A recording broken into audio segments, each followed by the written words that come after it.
Hi everyone. तो इस video में कुछ नोमेनक्लेचर को और करेंगे, कुछ एग्जांपल्स को और देखेंगे और इसके बाद फिर मेथड्स ऑफ प्रिपरेशन देखेंगे। तो जैसे लास्ट वीडियो में एक क्वेश्चन था CH3 C double bond CH, फिर CH3, फिर CH2 और Br। जैसे इस कंपाउंड का नाम लिखना है, इसका नेम क्या होगा, IUPAC नेम क्या होगा इसका।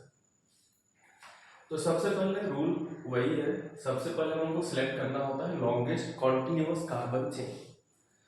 तो लॉन्गेस्ट कॉन्टिन्यूअस कार्बन चेन कितने कार्बन का होगा, तो 1 2 3 4 या फिर 1 2 3 4, ये तो कार्बन नहीं है। तो फिर किस कार्बन चेन को मेन चेन कंसीडर करें। 4 कार्बन का चेन मेरे पास 2 है, एक ये चेन है, ये भी 4 का ही है। और इसी मॉलिक्यूल को फिर से लिख लेते हैं, एक ऑप्शन और है मेरे पास इसमें CH3 CH2 और Br। अब इस ऑप्शन में क्या है कि इसमें कार्बन का 4 चेन, इसमें भी हमको 4 चेन मिल रहा है, इसमें भी 4 चेन मिल रहा है। तो दोनों चेनों को सिलेक्ट करना सही होगा, या फिर कुछ इसमें मॉडिफिकेशन करना होगा, या फिर ये है कि इसमें कुछ चेक करना होगा कौन सा चेन सही है। तो देखते हैं कि जब हम इसको मेन चेन मानते हैं तो इसमें ब्रांच कितने सारे। हमेशा याद रखना है कि हाइड्रोजन ब्रांच नहीं है। तो अगर ये मेन चेन है तो मेरे पास एक ब्रांच दिख रहा है CH3 और एक ब्रोमीन भी सब्स्टिट्यूएंट दिख रहा है, तो 2 हमारे पास है टोटल। इसको जब हम मेन चेन मान रहे हैं 1 2 3 4, तो इसमें ब्रांच 2 जगहों पे है, एक इस जगह पे ब्रांच है, एक इस जगह पे हैलोजन। लेकिन इसमें अगर हम देखें तो सिर्फ एक ही जगह पे क्या प्रेजेंट है, CH2Br। एक ही जगह पे एक साथ CH2Br एक साथ प्रेजेंट। तो यानी कर सकते हैं कि इसमें सिर्फ एक ब्रांच मिला, और इसमें कर सकते हैं कि 2 जगह पे हमको सब्स्टिट्यूएंट मिले, एक जगह पे ब्रांच और एक जगह पे हैलोजन। इसमें नंबर ऑफ ब्रांचेस ज्यादा है, इसलिए यही मेन चेन सही होगा। तो जब कभी 2 कार्बन का चेन एक तरफ से, जैसे कि 4 कार्बन का चेन इसमें भी मिला और 4 कार्बन का चेन इसमें भी मिला, तो जब एक मॉलिक्यूल में 2 पॉसिबिलिटी हो और दोनों पॉसिबिलिटी में कार्बन चेन का लेंथ इक्वल हो, तो वैसे सिचुएशन में दोनों ही चेन मेन चेन हो, ये कोई जरूरी नहीं है। कोई एक चेन सही हो सकता है और ये चेन गलत होगा। अगर इसको मेन चेन मान लेंगे तो गलत हो जाएगा यहीं पे।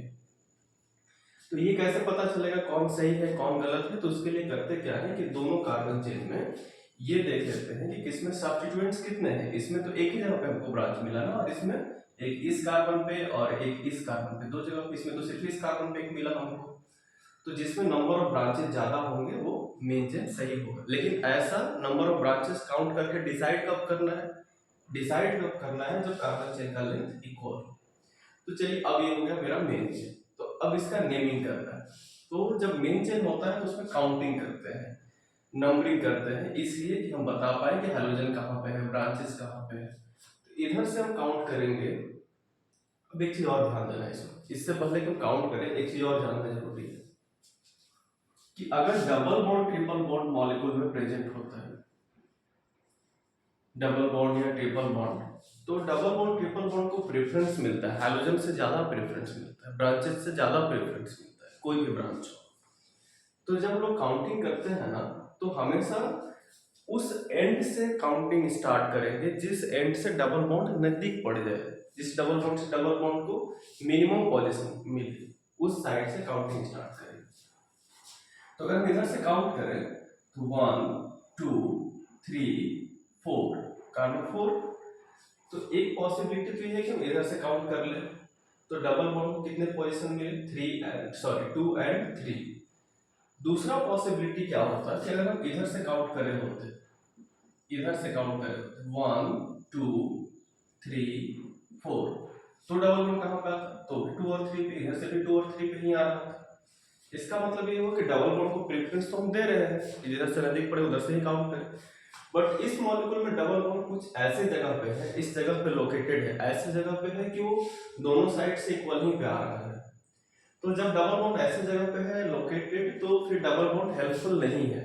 ये डिसाइड करने में कि ब्रांच नंबरिंग किधर से करना सही होगा।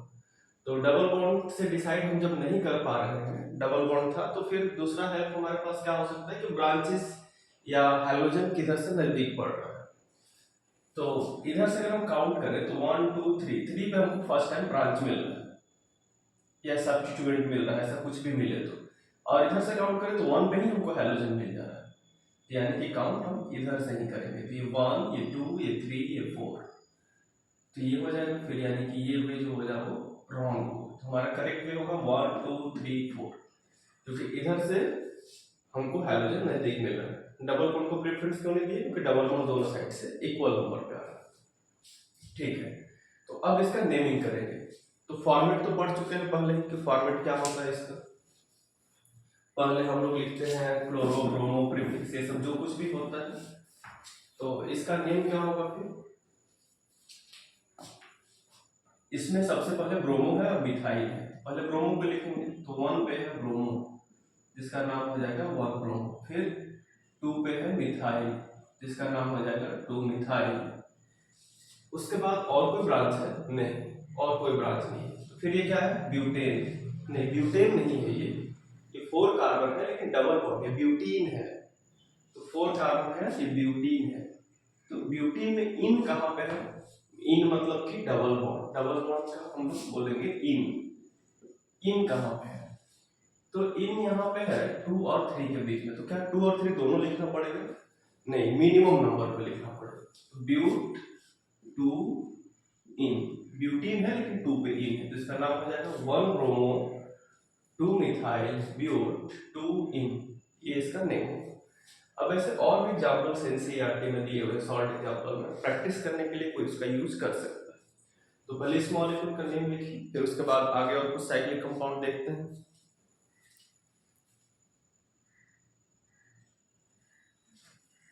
ठीक है, तो फिर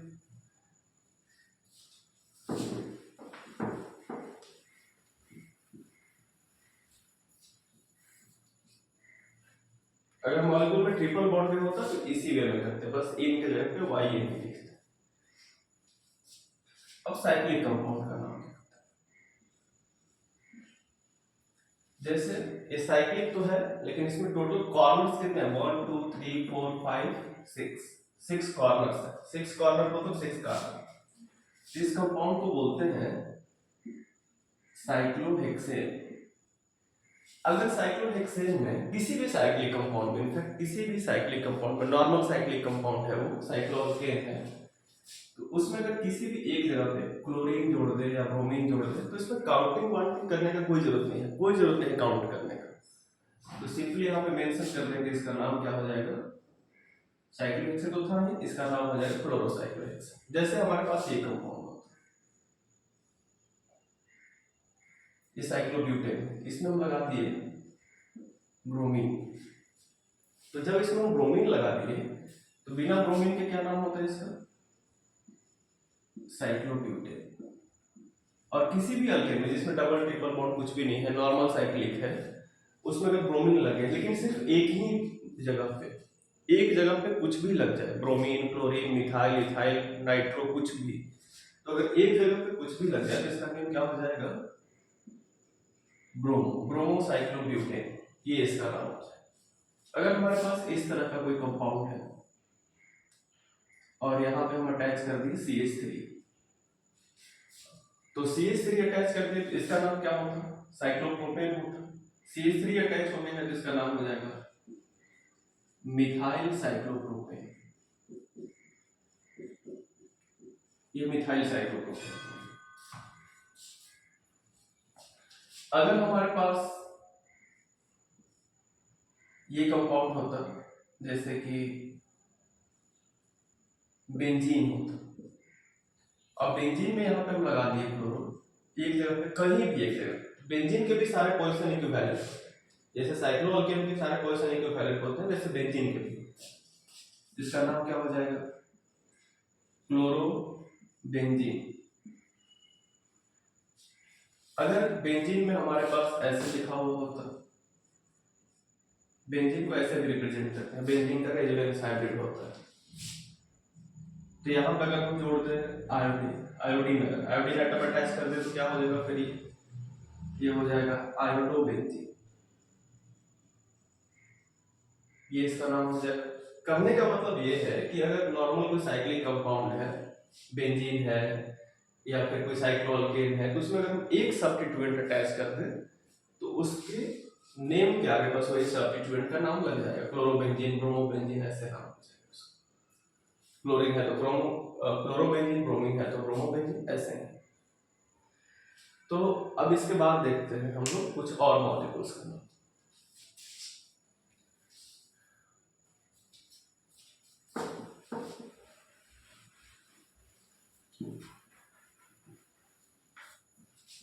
अगर हमारे पास कंपाउंड कुछ इस तरीके का है, जैसे कि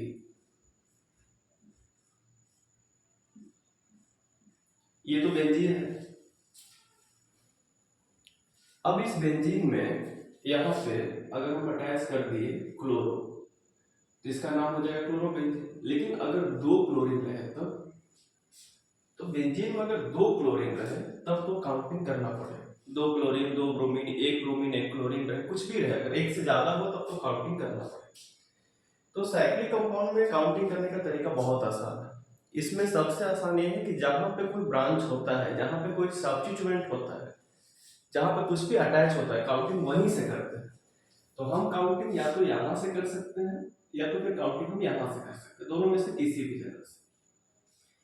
तो और एक चीज और कि अगर हम काउंटिंग यहां से करते हैं तो दूसरे की तरफ भी हमको मूव करना है, दूसरे को भी काउंट करना है, ऐसा नहीं कि सिर्फ एक को काउंट करके छोड़ देना है, लेकिन दूसरे की तरफ से उधर से जाना है, इधर से नजदीक थोड़े, तो 1 से हम 2 इधर आएंगे, ऐसे काउंट करते करते 2 3 4 5 मैक्सिमम डिस्टेंस ट्रेवल नहीं करना है, मिनिमम से मिनिमम डिस्टेंस ट्रेवल करना है। ये 1 और ये 2, ये तो दो क्लोरीन हो गया, तो इसको बोलेंगे डाइक्लोरो। लेकिन डाइक्लोरो में कहाँ पे है दो क्लोरीन, एक 1 पे, एक 3 पे, एक 1 पे, 2 पे, कहाँ पे है, तो बताना पड़ेगा 1 2 डाइक्लोरो बेंजीन। जब एक से ज्यादा सब्स्टिट्यूएंट हो तब तो काउंटिंग करना ही पड़ेगा, तो इसका नाम हो जाएगा 1 2 डाइक्लोरो बेंजीन। दूसरा, अगर ऐसे ही कोई हमारे पास कंपाउंड हो तो इसका नेम क्या होगा, इसका नाम आप लोग को गेस करना है, क्या हो सकता है इसका नाम। इसमें भी तो काउंटिंग करना पड़ेगा ना, तो यहां से काउंट करें या फिर यहां से, अगर कहीं से भी काउंट करें 1 2 3 4, यहां से भी काउंट करते तो यही आता है। तो एक 1 पे, एक 4 पे, दो ब्रोमीन है तो इसका नाम हो जाएगा 1 4 डाइब्रोमो बेंजीन, ये इसका नाम हो जाएगा। ये तो सेम टाइप के हो, अगर डिफरेंट टाइप के होंगे तो जैसे कि अगर यहाँ पे है क्लोरो, यहाँ पे है ब्रोमो, तो कैसे काउंट करेंगे 1 2 3 4, कहां कहां पे हमको सब्स्टिट्यूएंट मिला, कहां कहां पे हैलोजन मिला, एक 1 पे मिला, एक 4 पे मिला, तो दोनों जगह पे क्या सेम मिला, 1 पे क्लोरो तो 4 पे भी क्लोरो मिला नहीं, 1 पे मिला क्लोरो, 4 पे मिला ब्रोमो, ठीक है। अगर हम इधर से काउंट करते तो 1 2 3 4, तो हमको क्या मिलता, 1 पे मिल जाता ब्रोमो और 4 पे मिल जाता क्लोरो, तो दोनों तरफ से 1 और 4 पे ही मिल रहा है, तब तो फिर नंबर डिसाइड नहीं कर रहा है। तो इसका मतलब ये हुआ फिर कि 1 पे इधर से क्लोरो मिल रहा है बट इधर से 1 पे ब्रोमो मिल रहा है, तो हम इसको प्रेफरेंस देंगे, इधर से काउंट करेंगे। तब इसका नाम कैसे लिखेंगे, लिखेंगे तो अल्फाबेटिकली 1 ब्रोमो 4 क्लोरो, और है तो ये बेंजीन, इसका नाम हो जाएगा बेंजीन, 1 ब्रोमो 4 क्लोरो बेंजीन। तो ऐसे इसका नेम लिखेंगे। अगर हमारे पास ऐसा कंपाउंड होता, बेंजीन नहीं है, इस पर नॉर्मल अल्केन, साइक्लोअल्केन, अब इस साइक्लोअल्केन में यहाँ पे CH3 है और यहाँ पे Br है, अब इसमें काउंटिंग करेंगे कि नहीं, करेंगे काउंटिंग। हम क्या बोले थे कि जब ब्रांच एक हो या सब्स्टिट्यूएंट एक हो तब नहीं करना है, इसमें तो दो है, मिथाइल भी है, ब्रोमीन भी है, दो है, तो काउंटिंग तो करेंगे। तो कहां से काउंट करेंगे, तो हम बोले कि जहां पे होते हैं ब्रांचेस वहीं से काउंट करते हैं, इसमें तो यहीं पे है सब, और तो कहीं कुछ है नहीं, तो यहीं से काउंट करेंगे, ये 1 हो जाएगा। तो कैसे लिखेंगे फिर, पहले अल्फाबेट पर ही लिखेंगे, इसको ब्रोमो और इसको मिथाइल। तो दोनों को साथ में नहीं, क्योंकि दोनों साथ में थोड़ी अटैच है। पहले ब्रोमो को लिखेंगे, 1 पे ब्रोमो है, 1 ब्रोमो, फिर 1 पे मिथाइल भी है, तो 1 मिथाइल। फिर क्या है ये, अगर ये नहीं होता तो ये क्या होता है, ऐसे सोच के लिखना है कि 1 ब्रोमो 1 मिथाइल नहीं होता तो इसको क्या बोलते हैं, इसको बोलते साइक्लोहेक्सेन। इसका नाम लिख लेना है लास्ट में, साइक्लोहेक्सेन। साइक्लोहेक्सीन तो नहीं है, डबल बॉन्ड नहीं है इसमें, तो साइक्लोहेक्सेन ऐसे नाम हो जाएगा। अगर हमारे पास एक मॉलिक्यूल और रहता है ऐसे, जैसे कि CH3 है, यहाँ पे क्लोरो है, फिर यहाँ पे हमारे पास ब्रोमो है और यहाँ पे क्लोरो है। अब इसमें कहाँ से काउंटिंग करेंगे, यहाँ से काउंट करेंगे फिर यहाँ से काउंट करेंगे, कैसे पता चलेगा कहाँ से काउंट करेंगे। ठीक, तो अगर हम यहाँ से काउंट करेंगे तो 1 2 3 4, 1 2 3 4, या यहाँ से भी काउंट करें तो 4 पे ही आएगा, दोनों साइड से इक्वल पोजीशन आएंगे। तो हम यहाँ से काउंट करें तो हमको 1 पे 2 ब्रांच मिलेगा, 1 पे 2 ब्रांच, एक CH3 एक Cl। यहाँ से भी काउंट करें तो वही बात है ना, 1 पे 2 ब्रांच, एक ब्रोमो एक Cl। तो यहाँ से क्या है, हमको मिथाइल और क्लोरीन मिल रहा है, M मिथाइल, क्लोरीन मिल रहा है C से। इसमें क्या है, ब्रोमो मिल रहा है B से और क्लोरो मिल रहा है C से। तो इसका मतलब ये हुआ कि यहाँ पे हमको अल्फाबेट में ज्यादा प्रेफरेंस वाला मिल रहा है, बाकी नंबर वाइज तो दोनों सेम है। तो काउंटिंग यहाँ से करना चाहिए, 1 2 3 4। नेम क्या हो जाएगा, 1 पे ब्रोमो 1 ब्रोमो, फिर क्लोरो को लिखना चाहिए, तो क्लोरो 1 पे भी है और 4 पे भी है, तो 1 4 डाइक्लोरो। और इसमें मिथाइल भी है, कहाँ पे है वो, 4 पे है, तो लिखेंगे 4 मिथाइल। और क्या है इसमें, इसके बाद ये साइक्लोहेक्सेन है, इसका नाम हो जाएगा साइक्लोहेक्सेन। तो ये इसका नेम हो। ऐसे ही और भी कंपाउंड्स को देख सकते हैं, जैसे कि हमारे पास अगर कंपाउंड ये रहा, इस कंपाउंड का क्या नेम हो सकता है, CH3 और यहाँ पे है Br। अब इस कंपाउंड का नेम लिखना है, क्या होगा नाम इसका,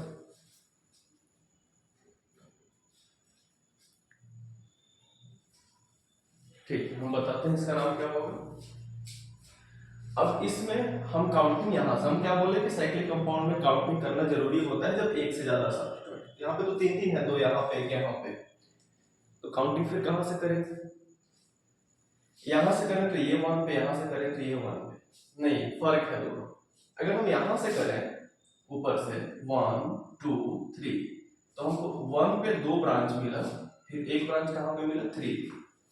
अगर हम नीचे से काउंट करें होते 1 2 3, तो 1 पे एक ब्रांच मिलता, फिर 2 पे कुछ नहीं मिलता, फिर 3 पे 2 ब्रांच मिलता, 3 और 3 पे।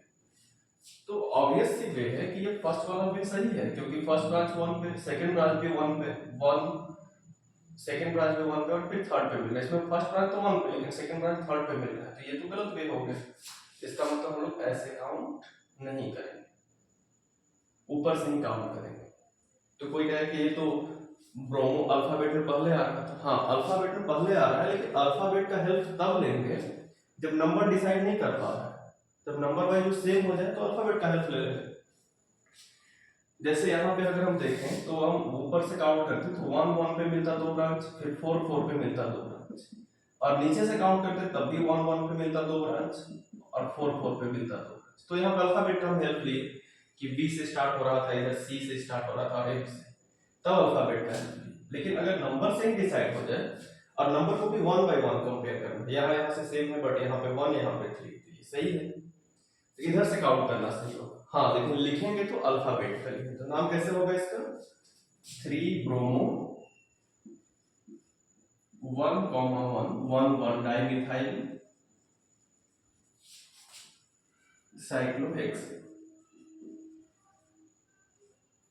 साइक्लोहेक्सेन, ये इसका नाम होगा।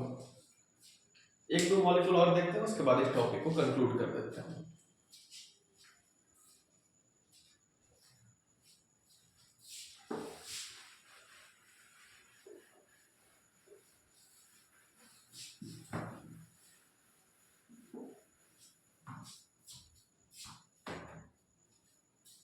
अब जैसे हमारे पास ये कंपाउंड है,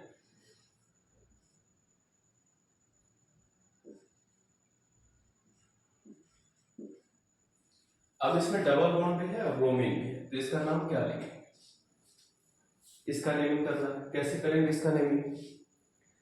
तो ऐसे कंपाउंड का नेमिंग जब करना होता है तो इसमें तो डबल बॉन्ड आ गया, और अभी हम लोग देखे थे कि डबल बॉन्ड ट्रिपल बॉन्ड हो तो preference double bond triple bond को मिलना चाहिए।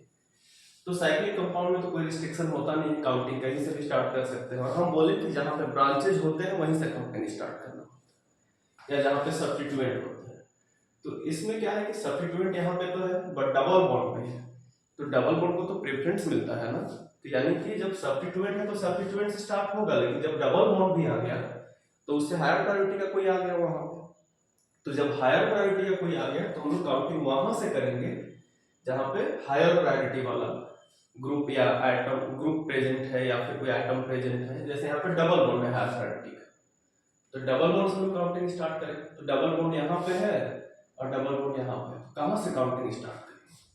तो डबल बॉन्ड में किसी भी कारण से स्टार्ट कर सकते हैं, लेकिन हाँ डबल बॉन्ड में ध्यान ये देना होता है कि अगर हम यहाँ से स्टार्ट किए 1 तो ये 2 होगा, और अगर हम यहाँ से 1 स्टार्ट किए तो ये 2 होगा, मतलब ये दोनों काउंट होने चाहिए। ऐसा नहीं कि एक काउंट करके हम इधर मूव कर गए या 1 इधर काउंट करके इधर मूव कर गए, 1 और 2 दोनों यहीं पे होना चाहिए।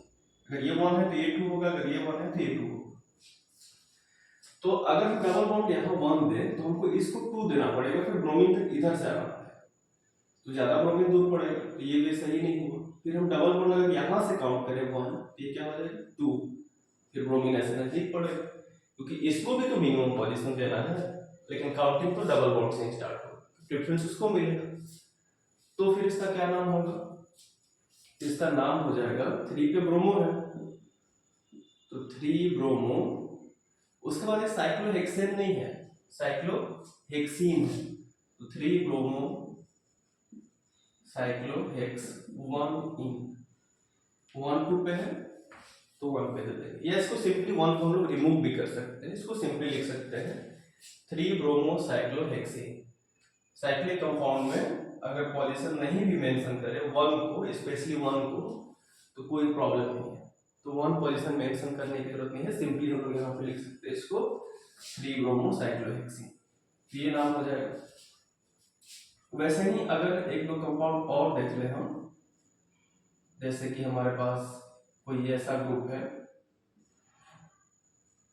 यहाँ पे है CH3 और यहाँ पे है Br, ऐसे तो भी काउंटिंग इसी से स्टार्ट करेंगे 1 2 3, तो यहाँ पे इसका नाम क्या होगा? तो 3 ब्रोमो होगा, 3 मिथाइल होगा, फिर साइक्लोहेक्सोनिन या फिर साइक्लोहेक्सीन हो जाएगा। तो ऐसे हम लोग नेमिंग कर सकते हैं किसी का।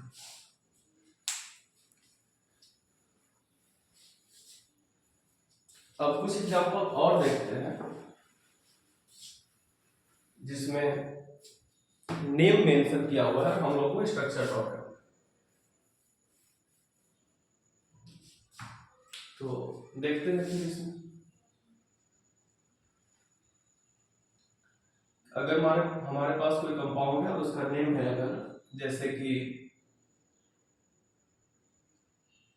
2 ब्रोमो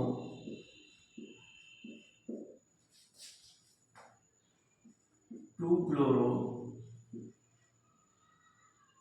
2 ब्रोमो 2 क्लोरो साइक्लोहेक्सेन। तो जब नेम से स्ट्रक्चर को ड्रॉ करना है तो ज्यादा बेटर ये होता है कि नेम को आप पीछे से पढ़ो, तो उससे आइडिया लग जाए कि स्केलेटन हमको कैसा बनाना है। तो साइक्लोहेक्सेन बनाना है तो साइक्लोहेक्सेन बना दिए। अब यहाँ पे 2 ब्रोमो 2 क्लोरो के जगह पे ज्यादा बेटर ये होगा कि 1 ब्रोमो 2 क्लोरो कर देगा, ठीक है। अब इसके बाद वो नाम गलत हो जाता है वैसे, तो यहाँ पे क्या होता है 1 ब्रोमो 2 क्लोरो साइक्लोहेक्सेन, तो नाम को पीछे से पढ़ना है। अब इसमें 1 कहाँ पे 2 कहाँ पे, तो जिसकी जहां मर्जी, इसमें तो कभी काउंट किया हुआ है नहीं, तो कहीं से भी कोई काउंट कर सकता है। जैसे हम यहाँ से काउंट करें 1 2 3 4 5 6, तो 1 पे क्या है ब्रोमीन, तो 1 पे हम अटैच कर दिए एक ब्रोमीन, 2 पे क्या है क्लोरो, 2 पे क्लोरो लिख दिए, हो गया स्ट्रक्चर। बस ऐसे ही ड्रॉ कर लेते हैं। अगर कोई साइक्लिक कंपाउंड नहीं होता, ए साइक्लिक कंपाउंड होता है। A cyclic compound means long carbon chain का कंपाउंड। जैसे हमारे पास होता 2 ब्रोमो 3 2 ब्रोमोफिनाइल 2 ब्रोमोफिनाइल, या 2 को ऑर्थो भी बोलते हैं, ओ ऐसे भी बोलते हैं। उसके बाद है ऑक्टेन। जैसे हमारे पास ये कंपाउंड है, अब इसी का स्ट्रक्चर ड्रॉ करना है, तो कैसे ड्रॉ करेंगे? तो इसमें सबसे पहले बोले कि नेम को पीछे से पढ़ने से ज्यादा आसानी होगा। ऑक्टेन है, मतलब हमारे पास कार्बन टोटल 8 है। ऑक्टेन कहीं डबल बॉन्ड तो नहीं है, सिंगल बॉन्ड है सब। 3 3 6 7 8। अब 1 कौन सा होगा? तो या तो ये 1 होगा या तो ये 1 होगा, किसी भी साइड से 1 काउंट कर लेते हैं। अगर यही हो जाए 1 2 3 4 5 6 7 8। 2 पे क्या है? ब्रोमीन, तो 2 पे ब्रोमीन अटैच कर दिए। 3 पे क्या है? ब्रोमोफिनाइल, फिनाइल है। फिनाइल का मतलब बताए थे हम कि बेंजीन रिंग होता है, तो बेंजीन रिंग ऐसे भी शो कर सकते हैं। बेंजीन रिंग हाइब्रिड स्ट्रक्चर होता है ये। और बेंजीन में फिनाइल में भी ब्रोमो है, तो ब्रोमो कहां पर है? 2 पे, तो ये 1 और ये 2 पे ब्रोमो हो गया स्ट्रक्चर। और ये ऑक्टेन तो था नहीं। अब इसमें क्या करेंगे कि हाइड्रोजन अटैच कर देंगे। इस तरह के स्ट्रक्चर में तो हाइड्रोजन शो करने की जरूरत नहीं होती है, लेकिन ओपन चेन में शो करना पड़ेगा। इस पे कितने हाइड्रोजन? 3। इस पे कितने हाइड्रोजन? 1। यहाँ भी 1, यहाँ पे 2, यहाँ पे 2 हाइड्रोजन होगा, यहाँ भी 2 होगा, यहाँ भी 2 होगा और यहाँ पे 3। तो ऐसे इस मॉलिक्यूल का स्ट्रक्चर ड्रॉ कर सकते हैं। तो ऐसे भी किसी भी मॉलिक्यूल का स्ट्रक्चर ड्रॉ कर सकते हैं। एक चीज और, यहाँ पे ऑर्थो मेटा पैरा का भी कॉन्सेप्ट हम बता देते हैं। जैसे कि अगर बेंजीन रिंग है, तो इस बेंजीन रिंग में हम ट्रिपल बॉन्ड नहीं शो करके हाइब्रिड हमेशा शो करते हैं। तो अभी इसके सारे पोजीशन, ये पोजीशन, ये पोजीशन, ये पोजीशन, चाहे जितने भी कार्बन है, सारे पोजीशन इसमें अभी इक्विवेलेंट है। कहीं पे कुछ भी अटैच कर दो, सब बराबर है। लेकिन अगर इसमें यहाँ पे कोई जुड़ जाए, कुछ भी यहाँ पे अटैच हो जाए, कोई भी जुड़ जाए आके, जैसे एक्स वाई जेड कुछ भी जुड़ गया, तो अब सब पोजीशन, सारे पोजीशन इसमें इक्वल नहीं है, इक्विवेलेंट नहीं है। ये दोनों पोजीशन अलग टाइप का है, ये अलग टाइप का, सब अलग अलग टाइप के हो। तो कैसे अलग अलग टाइप के होंगे? जैसे कि ये पोजीशन और ये पोजीशन पे हम ठीक से ध्यान दें तो एक्स के बगल वाला है, इस पोजीशन पे ध्यान दें तो एक्स के अपोजिट वाला पोजीशन है, और ये पोजीशन क्या है कि उसके बीच का पोजीशन, मतलब अपोजिट और एडजेसेंट के बीच का पोजीशन। तो जब कुछ भी अटैच होता है, पहले से नहीं, जब कुछ अटैच होता है तब, तो उसके बाद बगल वाले पोजीशन को बोलते हैं ऑर्थो। ये भी ऑर्थो है और ये भी ऑर्थो है, इसको हम लोग ओ से भी रिप्रेजेंट करते हैं। ये ऑर्थो है। ऑर्थो के बाद जो आता है जस्ट बाद में, उसको बोलते हैं मेटर, एम से रिप्रेजेंट करते हैं इसको। ये भी है मेटर। और जो अपोजिट होता है एक जगह, उसको पैरा बोलते हैं, इसको हम लोग पी से रिप्रेजेंट करते हैं। तो इसमें मेटा पोजीशन 2 हो गए, ऑर्थो 2 हो गए, लेकिन पैरा 1 हुआ बस। अब जैसे एक कंपाउंड ले लेते हैं,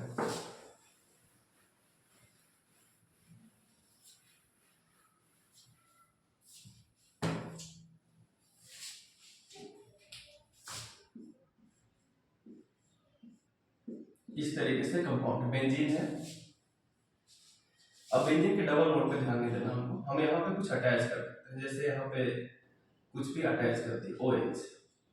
अब हम पूछें किसमें ऑर्थो कौन है, मेटा कौन है, पैरा कौन है, उसको डेफिनेशन दे देते हैं A B C D E। तो कौन इसमें ऑर्थो है? तो जस्ट जो एडजेसेंट होता है वो क्या होता है? ऑर्थो। तो ऑर्थो इसमें कौन है, मेटा इसमें कौन है, पैरा इसमें कौन है? तो ऑर्थो इसमें A और E। मेटा कौन है? B और D। क्योंकि ये क्या है, ऑर्थो तो जस्ट बगल वाले है ना, जो ग्रुप जुड़ा हुआ है उसके बगल में तो यही दोनों है, तो ये दोनों ऑर्थो है। ये भी ऑर्थो ही है, ये भी ऑर्थो ही है। उसके बाद जो अपोजिट होता है उसको तो बोलते हैं पैरा, वो तो C है। और इसके बीच में जो ऑर्थो के बाद में जो आता है वो क्या होता है? मेटा। तो B और D क्या हो गया? मेटा। वैसे ही अगर हमारे पास कोई ऐसा ग्रुप हो जो यहाँ पे प्रेजेंट हो, जैसे कि यहाँ पे प्रेजेंट हो, XYZ कुछ भी है अगर, तो ये अगर ए है, ये बी है, ये सी है, ये डी है और ये ई है, तो फिर क्या हो जाएगा, ए और ई, इस पर ये ऑर्थो हो गया, ये बी और डी ये ऑर्थो हो गया और ये पैरा। मतलब ये जो ortho Meta para relative position है, कोई ग्रुप है पहले से तो उसके रिलेटिव पोजीशंस जो होते हैं उनको हम ऑर्थो मेटा पैरा को, तो एडजेसेंट को ऑर्थो, उसके बाद वाले को मेटा और पैरा को, उसके बाद वाले को पैरा बोलते हैं। ठीक है, तो अगर कोई एटम नहीं हो तब तो ऑर्थो पैरा मेटा कोई कॉन्सेप्ट नहीं है, कोई है तब उसके बगल वाले को ऑर्थो मेटा पैरा ऐसा बोलते हैं।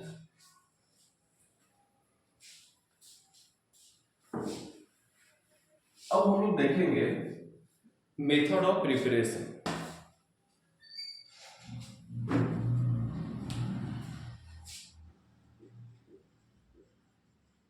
मेथड्स ऑफ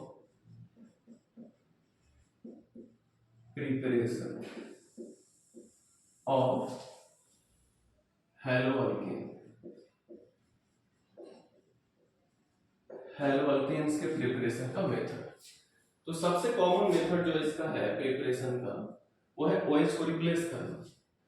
तो फ्रॉम, पहले पढ़ते हैं फ्रॉम अल्कोहल।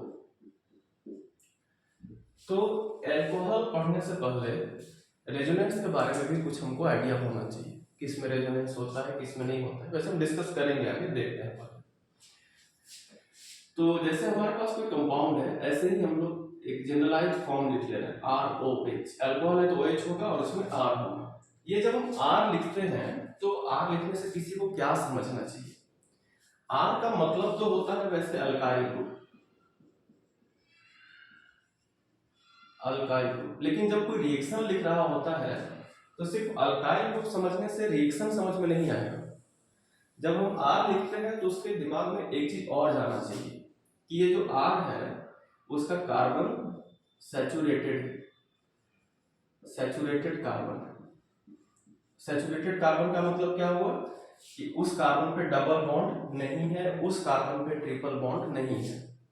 सैचुरेटेड है मतलब सिंगल बॉन्डेड है, सिर्फ सिंगल बॉन्ड सिर्फ प्रेजेंट है और कुछ नहीं प्रेजेंट है। दूसरा क्या, ये भी समझना चाहिए कि अगर कार्बन सैचुरेटेड है तो उसका हाइब्रिडाइजेशन क्या है, sp3 हाइब्रिडाइजेशन। तो यहाँ पे हम बात बेसिकली क्या कर रहे हैं कि OH ग्रुप अटैच्ड है R से, तो ये नहीं समझना है कि अल्काइल ग्रुप, अल्काइल का मतलब मिथाइल, इथाइल, प्रोपाइल, ये सब अल्काइल होते हैं, तो इससे अटैच है ये नहीं सिर्फ समझना है। इसमें समझना ये है कि R जो है वो सैचुरेटेड कार्बन है, मतलब वो डबल बॉन्ड वाला कार्बन नहीं है जैसे कि विनाइल में होता था, जैसे कि एराइल में होता था, बेंजीन में जैसे होते। बेंजीन के कार्बन सैचुरेटेड नहीं होते, बेंजीन में तो डबल बॉन्ड होते हैं। तो ये सैचुरेटेड कार्बन है और उससे अटैच्ड है OH। तो जब वैसे कार्बन का OH, जैसे अल्कोहल है तो अल्कोहल में OH किससे अटैच होता है, सैचुरेटेड कार्बन से, sp3 हाइब्रिडाइज्ड कार्बन से, sp2 से नहीं, ध्यान देना इस चीज को।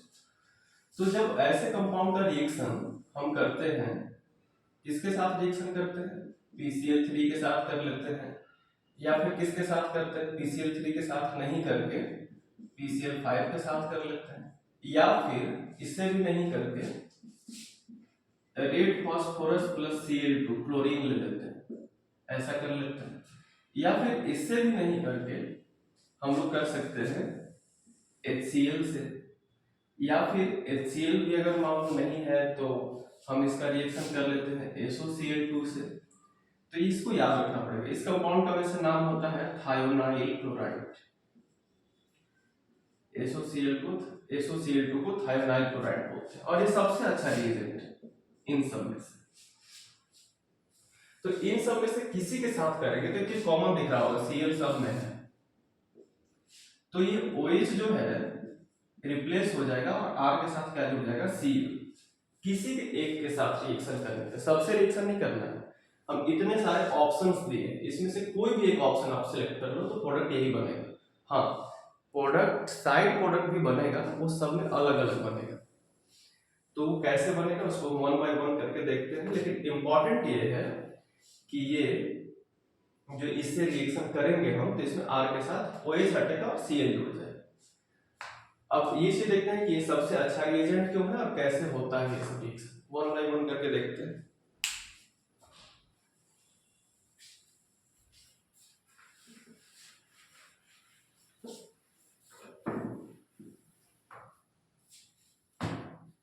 तो अगर हमारे पास जैसे कि ये कंपाउंड है CH3CH2OH, अगर हमारे पास ये कंपाउंड है और इस कंपाउंड का हम रिएक्शन करते हैं SOCl2 के साथ, तो प्रोडक्ट क्या बनेगा? हम क्या बताएं कि OH, एक चीज बहुत ध्यान देने वाली चीज है कि OH हटा के हमको Cl लगाना है, ये सब में से किसी के साथ। लेकिन इसके साथ साथ ये चीज भी मार्क करना है उस टाइम कि OH जिस कार्बन से अटैच्ड है वो कार्बन सैचुरेटेड है कि नहीं, या फिर वो कार्बन sp3 हाइब्रिडाइज्ड है कि नहीं। कैसे चेक करते हैं? इस कार्बन के सराउंडिंग में कहीं डबल बॉन्ड है? नहीं, सिर्फ सिंगल बॉन्ड। इसका मतलब ये क्या है? sp3 हाइब्रिडाइज्ड है, या फिर कर लो कि ये सैचुरेटेड है, क्योंकि डबल बॉन्ड तो नहीं है, तो यानी कि ये OH हटेगा। फिर तो ये OH हटेगा, इसमें प्रोडक्ट क्या बनेगा? इसका काम क्या होता है? OH को रिप्लेस करना। तो CH3 CH2 OH को रिप्लेस करके क्या इंट्रोड्यूस करते हैं? Cl। तो कार्बन कंपाउंड इसमें कन्वर्ट हो जाएगा। मेन प्रोडक्ट तो हम लिख लिए, मेरा पर्पस यही था। लेकिन इसमें दो साइड प्रोडक्ट भी बनते हैं और वो बहुत इंपॉर्टेंट है। SO2 गैस बनता है और HCl भी गैस बनता है।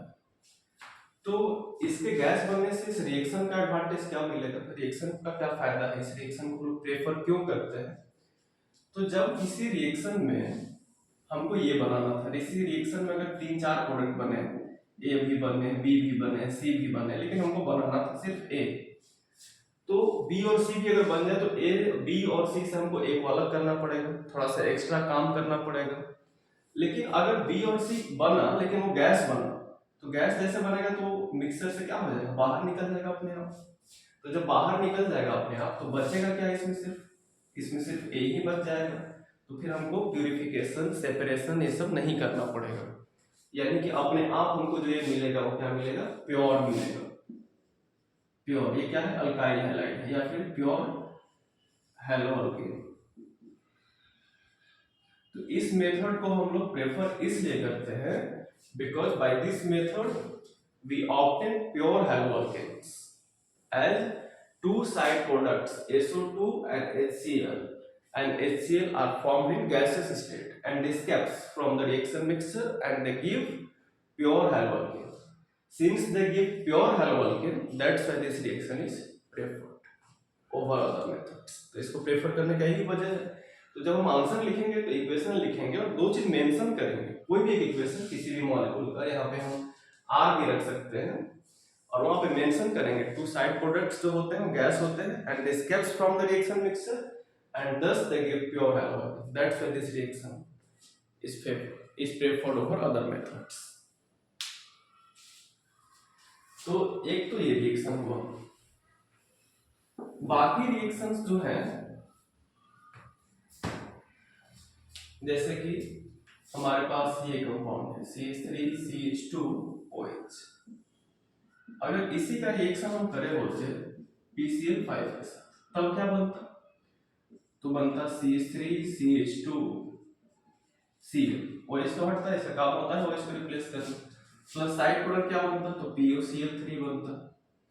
ये साइड प्रोडक्ट है, इसको बैलेंस भी हम लोग नहीं कर रहे हैं यहाँ पर। अगर हमारे पास यही प्रोडक्ट होता CH3CH2OH प्लस HCl होता तो क्या बनता? तो सिंपली कोई ऐसे भी सोच सकता है कि OH और H H2O बन के निकल जाता और OH के पे क्या इंट्रोड्यूस हो जाता? CH3CH2Cl और प्लस H और OH, दो H और एक O, H2O बन के निकल जाता। अगर वैसे ही हमारे पास अगर ये कंपाउंड होता CH3CH2OH प्लस PCl3 होता तो क्या बनता?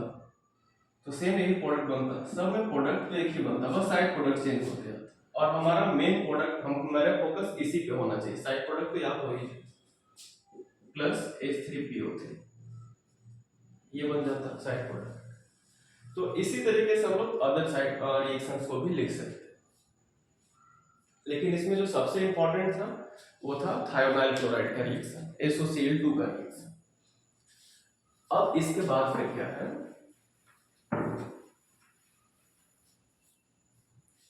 जैसे कि कोई दूसरा रिएक्शन देखते हैं, तो इस रिएक्शन में जैसे कि अगर हमारे पास ये कंपाउंड है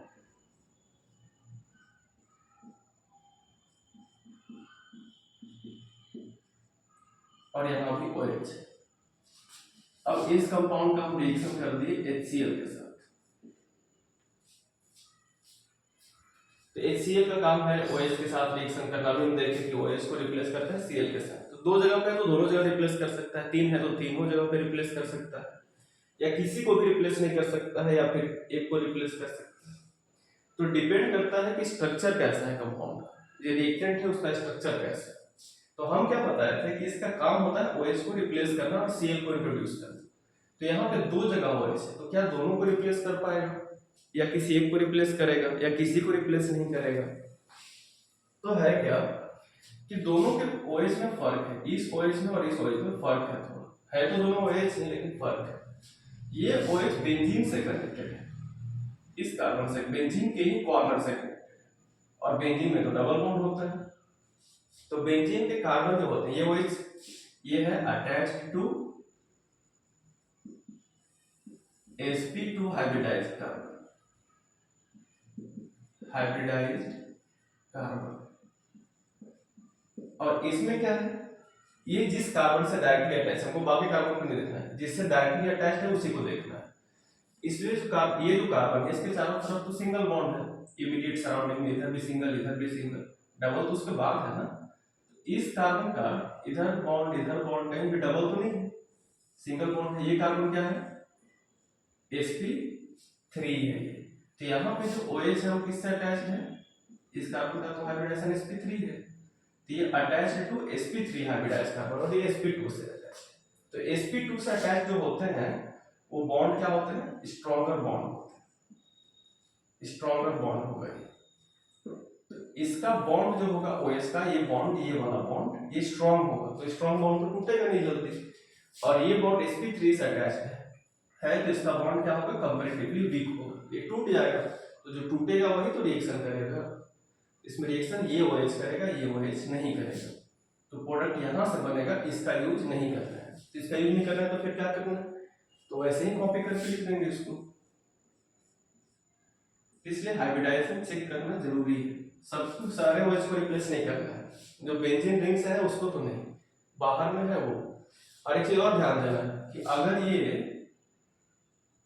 डबल बॉन्ड नहीं होता तो ये छट जाता, तो ये सिंगल बॉन्ड वाला कार्बन होगा, इधर भी सिंगल बॉन्ड इधर भी सिंगल बॉन्ड, तब तो डबल इसमें है ही नहीं, तब तो ये भी sp3 हो गया, तो ये भी OH रिप्लेस हो जाएगा। लेकिन क्योंकि यहाँ पे अभी डबल बॉन्ड है तब तो sp2 है, इसलिए ये हट रहा है। ये नहीं कि रिंग देख के ऐसा समझना है, ठीक है। तो अब ये नहीं हटेगा और इधर हट जाएगा, तो इधर OH के साथ क्या हो जाएगा, OH के साथ Cl और H और OH H2, तो ये प्रोडक्ट बनेगा। तो मेन प्रोडक्ट हमारा ये हुआ। तो ऐसे हम लोग आइडेंटिफाई कर सकते हैं किसमें क्या प्रोडक्ट बनेगा।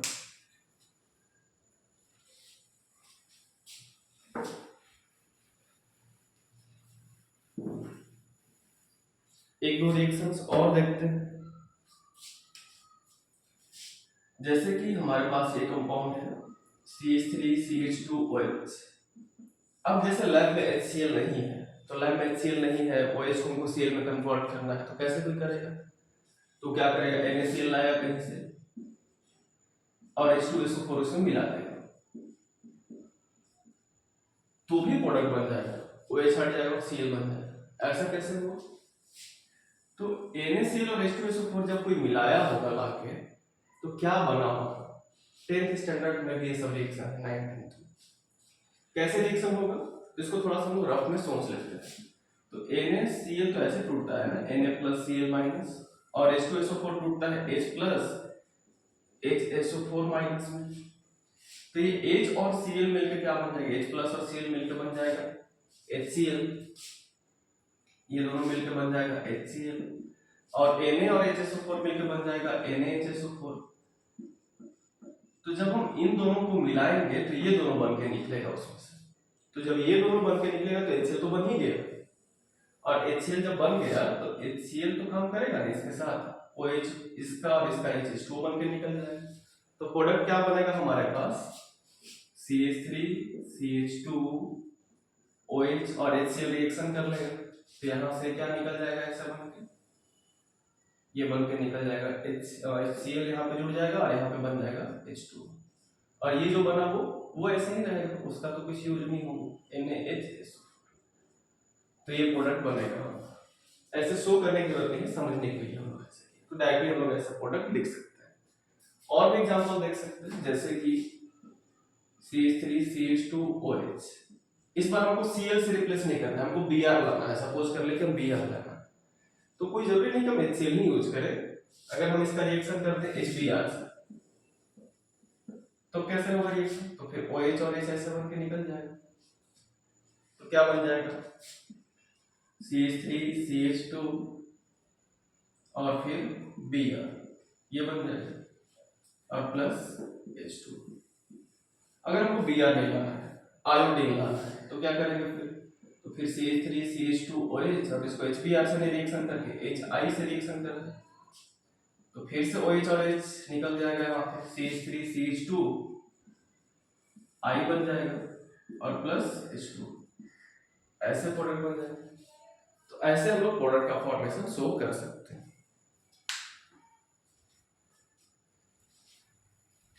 कुछ और एग्जाम्पल है,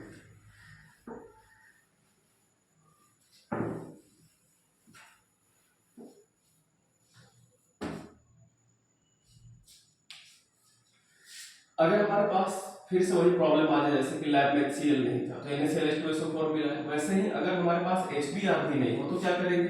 फिर NaCl नहीं लेंगे, NaBr कहीं से लाएंगे, H2SO4 उसमें मिलाएंगे, तब प्रोडक्ट क्या बनेगा? तो फिर ये दोनों आपस में रिएक्शन करेगा, पहले ये दोनों रिएक्शन करेगा तो क्या बना लेगा? इसका H और इसका Br, HBr बन जाएगा, प्लस ये दोनों मिलके जब HBr बन गया तो और क्या बनेगा? और भी तो कुछ बनेगा ना। तो ये NaH और इसमें जो Na और इसका NaHSO4 बन जाएगा, ये बन जाएगा। तो जब HBr बन ही गया तो फिर रिएक्शन करेगा ही फिर, तो क्या बन जाएगा? CH3CH2 जुड़ जाएगा Br, H और OH मिलकर क्या बन जाएगा? H2O, और साथ में NaHSO4, ये ऐसे ही रह जाएगा, ये प्रोडक्ट बनेगा। वैसे ही अगर हमारे पास लैब में HI नहीं रहा, तो HI नहीं रहा तो हमको क्या लेना पड़ेगा? NaI या फिर KI। ऐसा नहीं है कि NaBr ही ले सकते हैं, KBr भी ले सकते हैं, वहां पे हम NaCl लिए थे तो KCl भी ले सकते हैं। ऐसा कोई रिस्ट्रिक्शन नहीं है कि सोडियम सॉल्ट होना चाहिए। तो यहाँ पे अगर हम ले लें NaI या फिर KI ले लिए, NaI लेते आ रहे हैं, उसी को ले लेते हैं, ठीक है। NaI ले लिया और साथ में ले लिए H2SO, तो क्या होगा? तो पहले ये दोनों रिएक्शन करेगा, तो ये दोनों रिएक्शन करेगा तो क्या बन जाएगा? इसका H और इसका I, HI बन जाएगा, प्लस अब ये जो टूटता है तो इसमें से क्या निकलता है? H प्लस और HSO4 माइनस, तो ये इसका Na और इसका HSO4 माइनस क्या बन जाएगा? NaHSO4।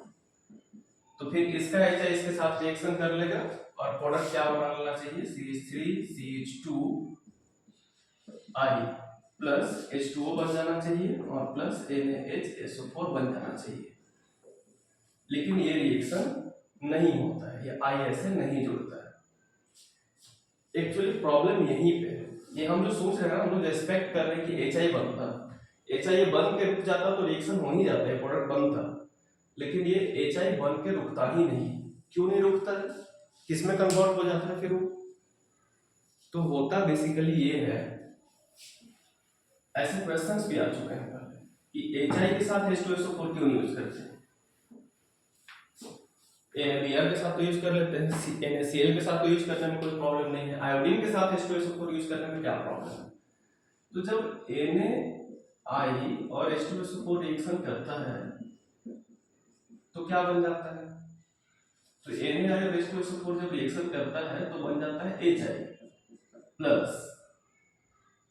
प्लस बन जाता है, अभी हम लोग देख रहे थे NaHSO4, ये बनता है, ये टूटता है Na प्लस I माइनस में, ये टूट जाता है H प्लस और HSO4 माइनस में, और एक्सचेंज ऑफ आयंस हो जाता है, तो HI और NaHSO4 बन जाता है।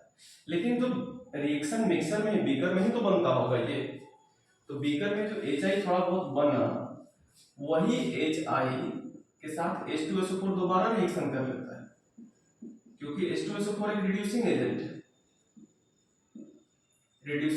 है, और H2SO4 एक ऑक्सीडाइजिंग एजेंट है। H2SO4 एसिड तो है ही, साथ ही साथ ये स्ट्रॉन्ग ऑक्सीडाइजिंग एजेंट भी है। तो ये क्या करेगा, ये ऑक्सीडाइजिंग एजेंट इसको HI को HI नहीं रहने देगा, और ये रिड्यूसिंग एजेंट भी है, तो ये भी क्या है कि रिड्यूसिंग एजेंट है, तो ये भी इसको रिड्यूस करना चाहेगा। तो दोनों का बिहेवियर वैसा ही है, एक ऑक्सीडाइजिंग एजेंट एक रिड्यूसिंग एजेंट, तो दोनों के बीच में रिएक्शन हो जाएगा। तो अगर रिएक्शन हो जाएगा तो रिडॉक्स रिएक्शन होगा, तो प्रोडक्ट इसमें क्या बन जाता है, HI बन जाता है। HI जो है वो I2 बन जाएगा, बैलेंस करेंगे इसको बहुत बाद में, प्लस ये I2 बन जाएगा, और H2SO4 जो है वो H2S बन जाता है, और ऑक्सीजन जो है वो H2O बन जाता है। फिर इस इक्वेशन को बैलेंस करना होगा, तो इस इक्वेशन को हम लोग बैलेंस कर लेंगे, लेकिन बेसिकली यहाँ पे ध्यान क्या देना है कि HI जो हम लोग एक्सपेक्ट कर रहे थे कि HI बनेगा और HI रहेगा नहीं, HI बना तो जरूर, लेकिन H2SO4 को किस में कन्वर्ट कर दिया, I2 में। अब बताओ, अगर I2 है हमारे पास, CH3CH2O के पास I2 है, तो कहां से रिएक्शन करेगा, HI होता तो H2 बन के निकल जाता, I जुड़ जाता। तो क्योंकि वो I2 में कन्वर्ट हो जाता है, इसलिए हम लोग क्या बोलेंगे कि ये रिएक्शन नहीं होगा। इस इक्वेशन को बैलेंस करके आप लोग टेस्ट करना, ये सब नॉर्मल मेथड से ही बैलेंस हो जाएगा। सो बैलेंस करने में टाइम वेस्ट करना ठीक नहीं है। तो अब यहाँ पे क्या है कि CH3CH2OH और ये I2 रिएक्शन नहीं करेगा। तो क्वेश्चन अगर ऐसे रहे कि भाई reaction of NaI or Ki with H2SO4 do not give alkyl iodide or iodoalkane. Why do not give iodoalkane? क्या है इसका आंसर होगा? Because H2SO4 being an oxidizing agent and HI being an reducing agent reacts and they forms I2, means HI get converted into I2. HI get converted into I2. That's why it do not react with alcohol to give the iodoalkane. तो basically हमारा answer होगा कि H2SO4 oxidising agent है and HI reducing agent है, and they react together to form I2. It means HI get converted into I2, that's why they do not react with alcohol to give iodoalkane. तो ये हमारा answer हो जाएगा। तो फिर इस प्रॉब्लम को कैसे ओवरकम किया जाए, क्या यूज करें, H2SO4 यूज नहीं करें तो ये तो प्रॉब्लम क्रिएट कर रहा है। तो फिर कोई ऐसा एसिड यूज करना पड़ेगा हमको जो ऑक्सीडाइजिंग एजेंट नहीं हो।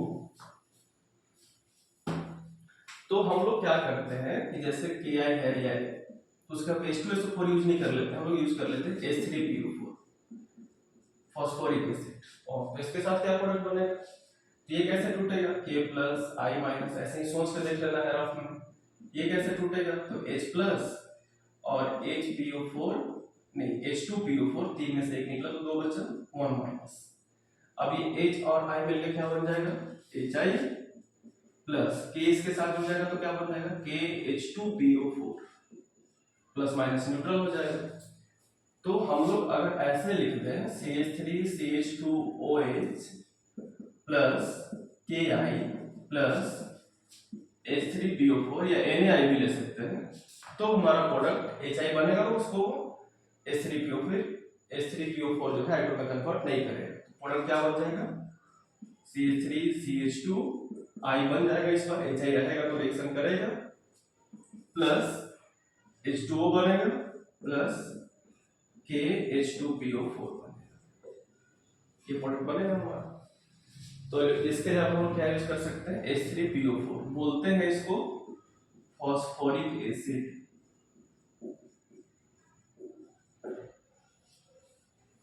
ठीक है, ये हुआ। इसके बाद है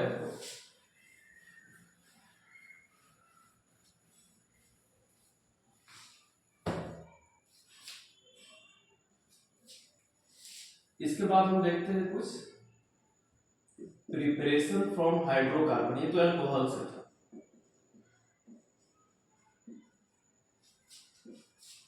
ये बहुत इंटरेस्टिंग टॉपिक है और ये बहुत आसान भी है।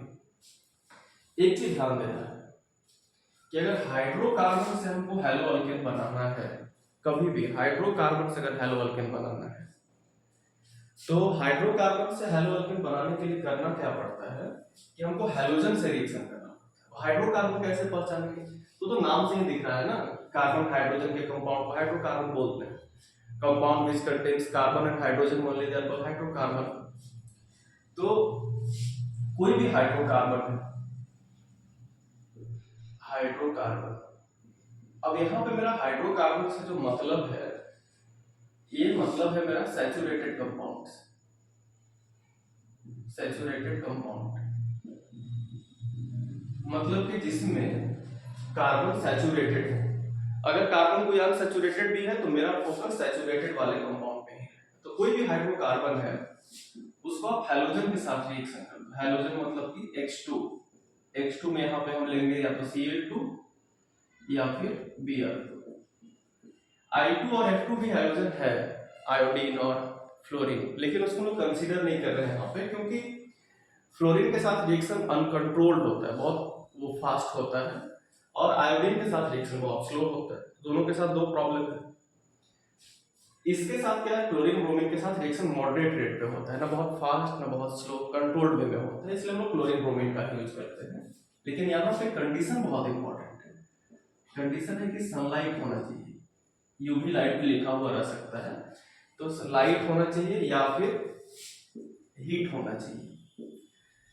तो हीट और लाइट और साथ में हैलोजन, इसका कॉम्बिनेशन बहुत इंपॉर्टेंट है। ये दोनों का जो कॉम्बिनेशन है, अगर ऐसा कॉम्बिनेशन कहीं भी है, हीट है, लाइट है या यूवी लाइट है और हैलोजन है, मतलब क्लोरीन या ब्रोमीन है, तो एक चीज आप नोटिस करना कि साथ में जरूर हाइड्रोकार्बन ही दिया होगा क्वेश्चन में।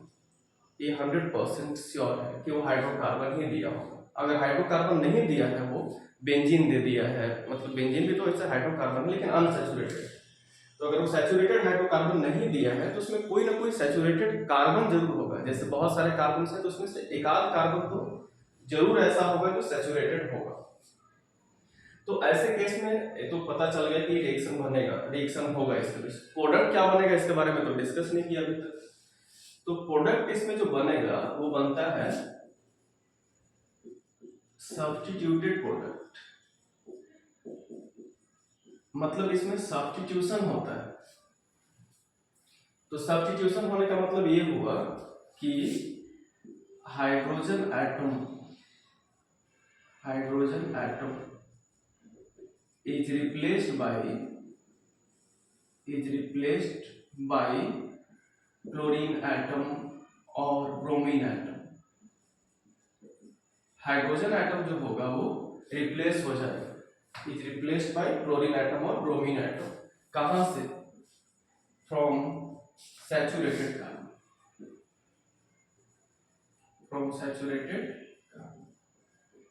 सैचुरेटेड कार्बन से वो रिप्लेस हो जाएगा।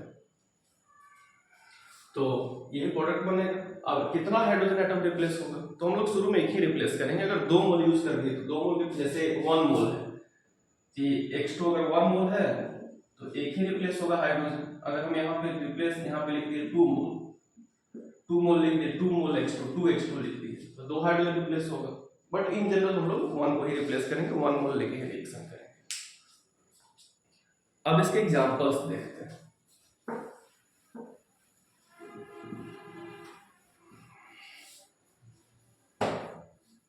तो अगर हमारे पास कंपाउंड ये है, जैसे कि CH3, ये तो सिंपल सा कंपाउंड है। इसको अगर क्लोरीन से रिएक्शन करें और साथ में यहाँ पे लिख दिए HNO सनलाइट के लिए यूज कर रहे हैं, एनर्जी का फॉर्मूला है E=HNO होता है। तो वैसे सिचुएशन में क्या होगा कि हम बताएं कि ऐसे सिचुएशन में सब्स्टिट्यूशन होता है। वो भी सब्स्टिट्यूशन कहाँ पे? सैचुरेटेड पे। सैचुरेटेड मतलब sp3, ये कार्बन भी सिंगल बॉन्डेड है, ये कार्बन भी सिंगल बॉन्डेड है, तो किसी भी सैचुरेटेड पे रिएक्शन कर लो, एक हाइड्रोजन को हटा दो तो CH3 को ऐसे ही रहने देते हैं, सेकंड वाले के एक हाइड्रोजन को रिप्लेस कर दिया तो हाइड्रोजन तो एक कम हो गया। क्या जुड़ेगा फिर उसके साथ? एक Cl और एक H जो कम किए, जो निकला वहां से, और एक Cl जो यहाँ बचा हुआ है, दोनों मिलकर बन जाएगा HCl, तो एक प्रोडक्ट बन जाएगा। अगर हमारे पास कंपाउंड ये होता तो इसमें तो दोनों CH3 था तो कहीं से रिप्लेस कर लेते, कोई प्रॉब्लम नहीं। लेकिन अगर Cl2 और H होता और इसमें प्रोडक्ट लिखना होता, तब प्रोडक्ट क्या लिखते? तो ये CH3 तो इक्विवेलेंट है, लेकिन ये भी तो सैचुरेटेड कार्बन है। CH2 सिंगल बॉन्डेड जितने भी है सब सैचुरेटेड है, जिसमें तो सारे कार्बन सैचुरेटेड है। तो फिर किस कार्बन पे रिएक्शन होगा और क्या बनेगा प्रोडक्ट? तो वैसे सिचुएशन में क्या है कि जब किसी भी कार्बन से हमको रिप्लेस करना है, प्रोडक्ट बनाना है, तो फिर क्या करना होगा? हम दो पॉसिबिलिटी लिखते हैं, एक तो ये और एक तो ये। मतलब ये CH3 और ये CH3 एक ही टाइप का है। कैसे पता चला हमको कि एक ही टाइप का है दोनों? तो ये CH3 है और ये भी CH3 नहीं, CH3 देख के हमको पता नहीं चला कि एक ही टाइप का है। CH3 है, इससे हमको डाउट हुआ कि दोनों एक टाइप का हो सकता है। इस CH3 के बगल में क्या है? CH2। इस CH3 के बगल में भी क्या है? CH2। यानी कि इसका सराउंडिंग जैसा है वैसा ही सराउंडिंग इसका भी है, दोनों का सराउंडिंग मैच कर रहा है। तो दोनों का सराउंडिंग मैच कर रहा है और दोनों CH3 है, तो हम हाइड्रोजन यहां से रिप्लेस करें एक या यहां से रिप्लेस करें, बात एक ही है। तो किसी एक ही जगह से रिप्लेस कर लेते हैं। सपोज कर लेते हैं कि हम यहीं से रिप्लेस कर लेते हैं, यहां से।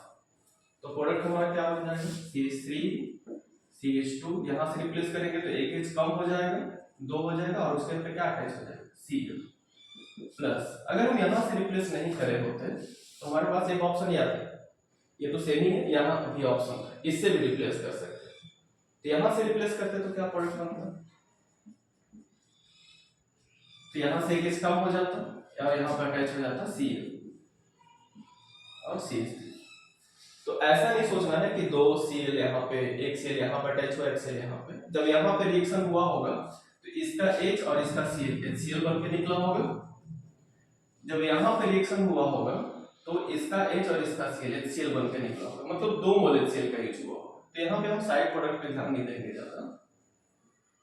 इसके मैकेनिज्म में बहुत सारे स्टेप्स होते हैं, ये फ्री रेडिकल मैकेनिज्म को फॉलो करता है। हाँ, ये भी चीज इंपॉर्टेंट है कि अगर क्लोरीन और लाइट, ब्रोमीन या लाइट, ये सब कुछ भी रिएक्शन है अगर, तो ये हमेशा फ्री रेडिकल मैकेनिज्म को शो करते हैं। ये फ्री रेडिकल मैकेनिज्म को फॉलो करते हैं। फ्री रेडिकल्स के बारे में 11th में था डिस्कशन। फ्री रेडिकल इंटरमीडिएट होते हैं, जैसे कार्बोकेटायन, कार्बन आयन, वैसे फ्री रेडिकल भी होता है। और सबसे ज्यादा स्टेबल फ्री रेडिकल होता है 3 डिग्री फ्री रेडिकल, फिर 2 डिग्री फ्री रेडिकल, फिर 1 डिग्री फ्री रेडिकल, और फिर मिथाइल फ्री रेडिकल।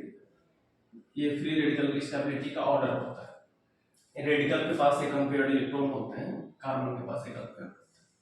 तो जो भी लाइट के प्रेजेंस में रिएक्शन होता है हैलोजन का, वो फ्री रेडिकल मैकेनिज्म से ही होता है। तो हम प्रोडक्ट देख रहे हैं, हमारे पास ये 2 प्रोडक्ट बने।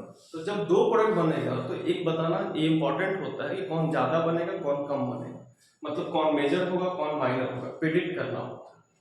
तो यहाँ पे जो है ये कितने डिग्री है, यहाँ पे हाइड्रोजन अटैच हुआ है। तो हाइड्रोजन जब यहाँ पे अटैच हुआ है तो रेडिकल भी यहीं पे बना होगा, क्योंकि इस लाइट के प्रेजेंस में जब होता है क्लोरीन से रिएक्शन तो रेडिकल मैकेनिज्म से होता है, फ्री रेडिकल मैकेनिज्म से होता है। तो रेडिकल जिसका स्टेबल बनेगा उसका प्रोडक्ट भी ज्यादा बनेगा, मेजर बनेगा। तो ये रेडिकल कितना डिग्री होगा, क्योंकि ये अब बताया था डिग्री असाइन करना फर्स्ट वीडियो में। तो क्योंकि ये कार्बन सिर्फ एक कार्बन से अटैच है तो ये 1 डिग्री रेडिकल का फॉर्मेशन किया होगा। और यहाँ पे रेडिकल जब बना होगा रिएक्शन के टाइम में, रिएक्शन जब हो रहा होगा, जिस समय Cl नहीं जुड़ा होगा, तो उस समय कुछ देर के लिए रेडिकल बनता है और रेडिकल फिर क्लोरीन के साथ अटैच होकर पेयर होकर प्रोडक्ट बनाता है। तो हम मैकेनिज्म पे नहीं जा रहे हैं अभी। तो होता क्या है, जैसे अगर थोड़ा सा डिस्कस कर दें थोड़ा सा समझने के लिए, तो जैसे हम छोटे से मॉलिक्यूल का ले एग्जांपल CH4, तो CH4 टूट जाता है, पहले CH3 अलग हो जाता है और H अलग हो जाता है। तो CH3 का एक इलेक्ट्रॉन और H का एक इलेक्ट्रॉन, दोनों अपना इलेक्ट्रॉन लेकर अलग अलग हो गए, शेयर हो जाएगा तो प्रोडक्ट बन जाएगा। तो Cl भी टूट के अलग हो जाता है, 2 Cl रेडिकल ये भी बना लेता है। तो यानी कि जब टूट के जब अलग होता है ऐसे, और हम पूरे स्टेप्स को यहाँ पे सीक्वेंस में नहीं शो कर रहे, ये रेडिकल बनता है और ये H और Cl एक्चुअली सेपरेट फॉर्म में नहीं बनता है, दोनों प्रोडक्ट ही बना लेता है। तो देखना बेसिकली ये है कि कार्बन पे अगर रेडिकल स्टेबल बन रहा है तो Cl के साथ उसका प्रोडक्ट जो होगा वो ज्यादा बनेगा। तो यहाँ पे रेडिकल बना होगा, जब ये Cl अटैच इसके साथ नहीं हुआ होगा तो उस समय रेडिकल यहाँ बना होगा, और जब ये Cl अटैच नहीं हुआ होगा तो रेडिकल यहाँ बना होगा। कौन सा रेडिकल ज्यादा स्टेबल? अच्छा, रेडिकल पे सोच क्यों रहे हैं? तो इसलिए क्योंकि लाइट और हैलोजन है, इसलिए हमको आइडिया लग रहा है कि रेडिकल की स्टेबिलिटी के हिसाब से सोचना चाहिए। रेडिकल की स्टेबिलिटी क्यों सोच रहे हैं? ये बताने के लिए कि कौन मेजर है और कौन माइनर है। ये 1 डिग्री है और ये कितने सराउंडेड है? 2 से, एक इधर से एक इधर से, ये 2 डिग्री है। तो जो ज्यादा स्टेबल है वो 2 डिग्री है। तो 2 डिग्री अगर ज्यादा स्टेबल है तो ये वाला प्रोडक्ट जो होगा वो, ये वाला प्रोडक्ट क्या होगा? मेजर होगा, और वो जो प्रोडक्ट होगा वो माइनर होगा। तो ऐसा हम लोग स्टेबिलिटी को भी पता कर सकते हैं, कौन ज्यादा स्टेबल होगा, कौन मेजर बनेगा, कौन माइनर बनेगा।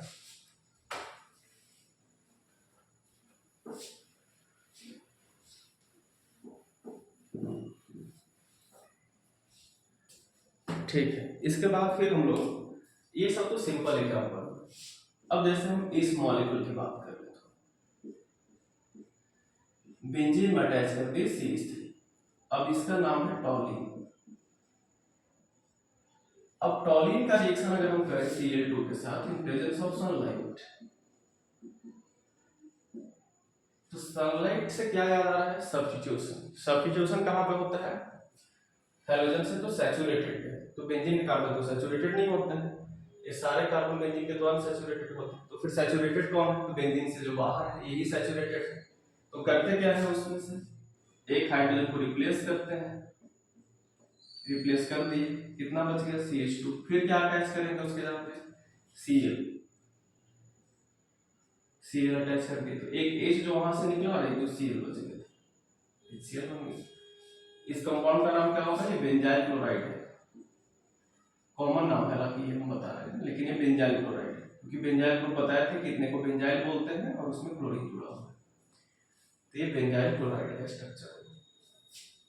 ठीक है, अगर हमारे पास कंपाउंड, एक चीज और, ये अलग टॉपिक है लेकिन इसका बहुत इंपॉर्टेंस है, ये बता रहे हम allylic and benzylic halogenation. Halogenation का मतलब यहाँ पे हमारा है क्लोरीनेशन या फिर ब्रोमिनेशन। क्लोरीनेशन या फिर ब्रोमिनेशन। तो इसमें क्या होगा? पहले तो एलाइलिक और बेंजाइलिक जो होता है वो कौन सा पोजीशन होता है? तो बेंजीन के जस्ट बाहर वाले पोजीशन को बेंजाइलिक बोलते हैं और एलाइलिक किसको बोलते हैं? जैसे हमारे पास ये कंपाउंड है CH2 double bond CH single bond CH3, इसमें एलाइलिक कार्बन ये हुआ, एलाइलिक पोजीशन डबल बॉन्ड के बगल वाला। तो अगर इस एलाइलिक का अगर हम क्लोरीन के साथ रिएक्शन करें, क्लोरीन के साथ रिएक्शन करें इन प्रेजेंस ऑफ सनलाइट, तो प्रोडक्ट क्या बनेगा? तो हम क्या बोले कि सनलाइट और अगर क्लोरीन रहे तो सब्स्टिट्यूशन होता है सैचुरेटेड पे, लेकिन अगर कहीं पे एलाइलिक और बेंजाइलिक पॉसिबिलिटी है कि एलाइलिक और बेंजाइलिक हो सकता है, तो एलाइलिक और बेंजाइलिक पे ही करना है, दूसरे जगह पे नहीं करना है, एलाइलिक पे और बेंजाइलिक पे ही करना है। तो सब्स्टिट्यूशन अगर हमको देख लिए कि हैलोजन और क्लोरीन है, हैलोजन है मतलब क्लोरीन है या ब्रोमीन है और सनलाइट है, तो वैसे सिचुएशन में क्या है कि हमको सब्स्टिट्यूशन तो करना है लेकिन ज्यादा हड़बड़ाना नहीं है, वहां पे थोड़ा देख लेना है कि एलाइलिक बेंजाइलिक तो कोई नहीं है। अगर एलाइलिक बेंजाइलिक है तो वहीं पे करना है। एलाइलिक बेंजाइलिक क्या होता है? तो डबल बॉन्ड के बगल वाला, ये कार्बन है तो डबल बॉन्ड पे तो रिएक्शन नहीं होगा, डबल बॉन्ड के बगल पे होगा, सब्स्टिट्यूशन सैचुरेटेड पे होगा। इसके एक H को कम कर दो, वहां पे क्या अटैच कर दो? Cl, एक H और एक Cl मिलके HCl बन जाएगा।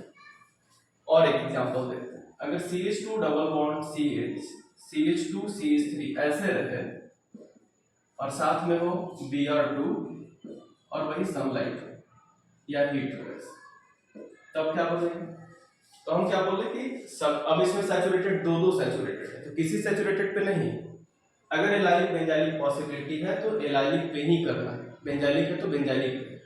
यहाँ पे एलाइलिक है, डबल बॉन्ड के बगल वाला एलाइलिक है, तो उसके एक H को कम कर, ये है एलाइलिक, ये नहीं है एलाइलिक, बगल वाला ये है, इसके एक H को कम कर देंगे, डबल बॉन्ड CH और यहाँ पर अटैच कर देंगे Br और CH3 एज इट इज रहेगा, इस पे रिएक्शन नहीं होगा और साथ में बन जाएगा H3 का साइड प्रोडक्ट होगा। तो ऐसे हम लोग प्रोडक्ट को लिखते हैं। एक दो एग्जांपल और देखते हैं।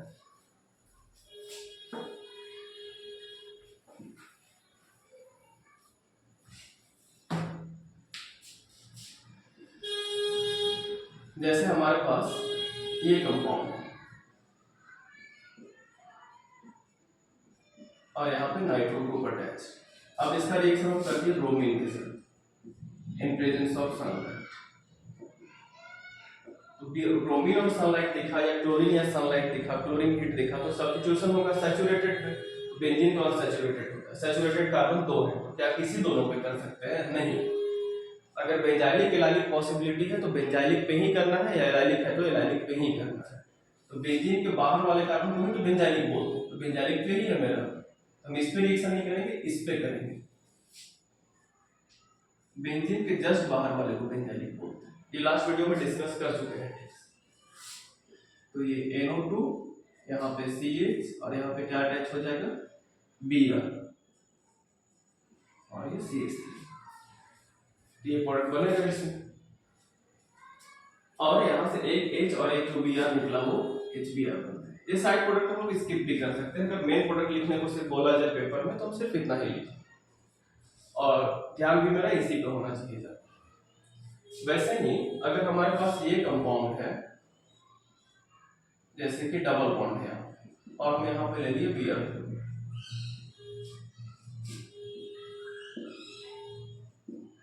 सनलाइट,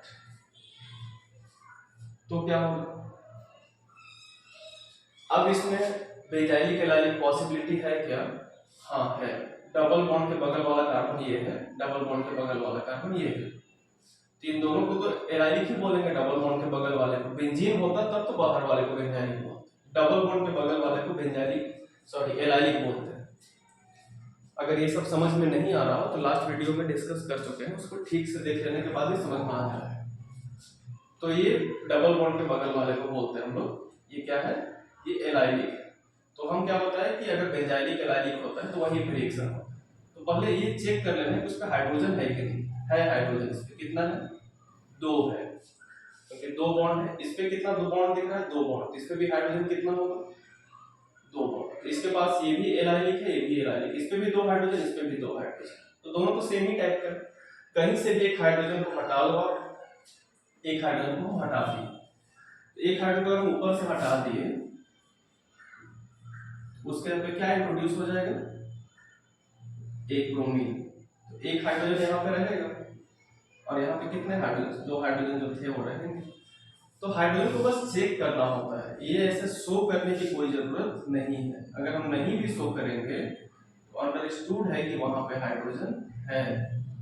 जैसे यहाँ पे अंडरस्टूड था कि 2 हाइड्रोजन है, और यहाँ पे अंडरस्टूड है कि एक ही हाइड्रोजन है, क्योंकि यहाँ पे एक बॉन्ड इधर हो गया, एक इधर हो गया, इधर 3 ही बॉन्ड, 3 बॉन्ड तो हो गया, तो एक ही हाइड्रोजन होगा। इट मींस ऑटोमेटिकली एक हाइड्रोजन कम दिख रहा है, एक हाइड्रोजन HBr बन के निकल गया होगा। तो ये शो करने की जरूरत नहीं होती हाइड्रोजन, ये समझने के लिए हम यहाँ पे शो करना है। ठीक,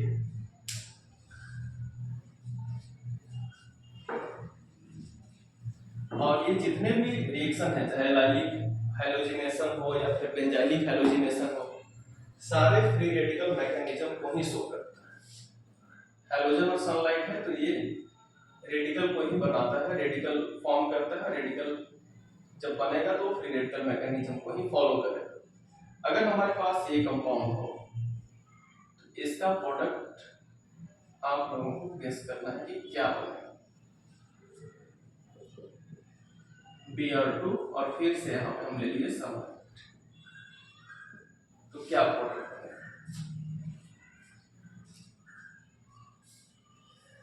इसका प्रोडक्ट गेस करना है, क्या बनेगा?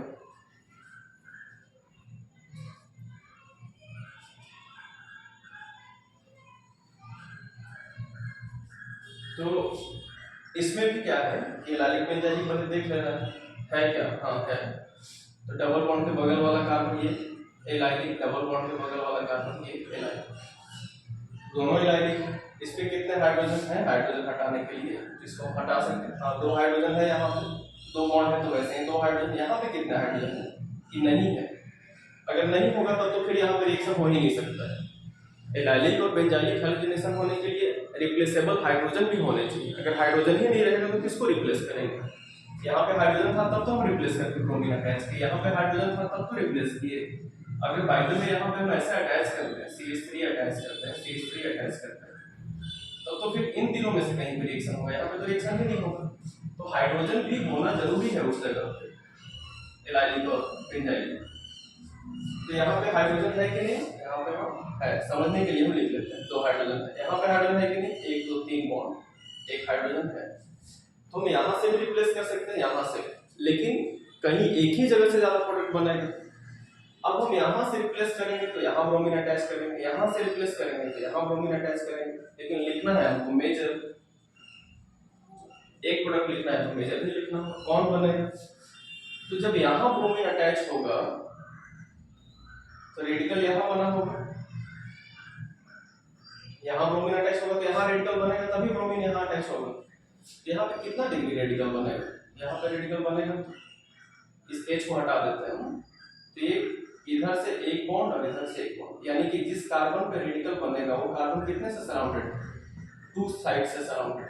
2, जैसे मान लो कि ये कार्बन है, यहाँ रेडिकल और इधर से कार्बन, इधर से कार्बन, ये 2 डिग्री है। अगर 3 साइड से सराउंडेड है तो 3 डिग्री हो जाएगा। तो इस कार्बन का डिग्री कितना होगा? 2 डिग्री। यहाँ पे 2 डिग्री, और अगर हम यहाँ पे ब्रोमीन अटैच करें तो ये कितने सराउंडेड है? ये कार्बन, यहाँ ये वाला कार्बन, नीचे की तरफ से CH3 से इधर से कार्बन होगा, इधर से कार्बन होगा, इस पे डिग्री बनेगा, इस पे अगर रेडिकल बनेगा तो कितना डिग्री बनेगा? 3 डिग्री। तो मोर स्टेबल रेडिकल तो यहाँ बनेगा। तो यानी कि अगर रिएक्शन होगा, एक 2 डिग्री और एक 3 डिग्री है, तो किस कार्बन पर होगा? सिंपली ऐसे समझना है, क्योंकि हम लोग यहाँ पे मैकेनिज्म को डिस्कस नहीं कर रहे हैं, और मैकेनिज्म 11th स्टैंडर्ड में ही था पढ़ना। तो उस पर अगर डिस्कस, अगर उसको जानना है तो उस पर हम अलग एक सेपरेट वीडियो बना लेंगे। लेकिन अभी क्या है, अभी अगर ये देखना है कि एलाइलिक अगर मेरे पास 2 जगह है और दोनों एलाइलिक सेम है, तब तो कहीं भी रिएक्शन कर लीजिए। लेकिन अगर एक एलाइलिक 2 डिग्री है और दूसरा एलाइलिक 3 डिग्री है, तो हम लोग उस एलाइलिक पे करेंगे जिसका डिग्री ज्यादा है। तो ये 3 डिग्री एलाइलिक है, क्योंकि यहाँ पे ये कार्बन 3 से सराउंडेड है और ये 2 डिग्री एलाइलिक, यहाँ पे रिएक्शन होगा। तो प्रोडक्ट हमारा क्या बनेगा? ये डबल बॉन्ड तो एज इट इज रहेगा, CH3 रहेगा, और यहाँ पे क्या अटैच हो जाएगा? Br। अब इसको ऑटोमेटिकली हाइड्रोजन नहीं होगा, कोई सोच कर देखें इसको। एक बॉन्ड इधर, एक बॉन्ड इधर, 2, एक इधर 3, एक इधर 4 बॉन्ड कंप्लीट है। इस पर हाइड्रोजन नहीं है, तो हाइड्रोजन कहाँ गया होगा? Hbr बन के निकल गया होगा। पहले तो यहाँ पे हाइड्रोजन था ही, एक ही बॉन्ड था। तो ऐसे प्रोडक्ट हम लोग लिखते हैं, ये बनेगा इसका मेजर प्रोडक्ट। इसके बाद कुछ हम लोग प्रिपरेशन देख लेते हैं एल्कीन से।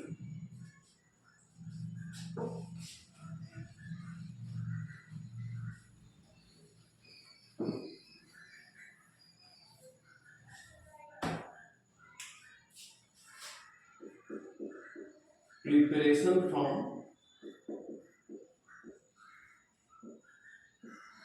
एल्कीन। तो इसमें 2 तरीका है एल्कीन से बनाने का।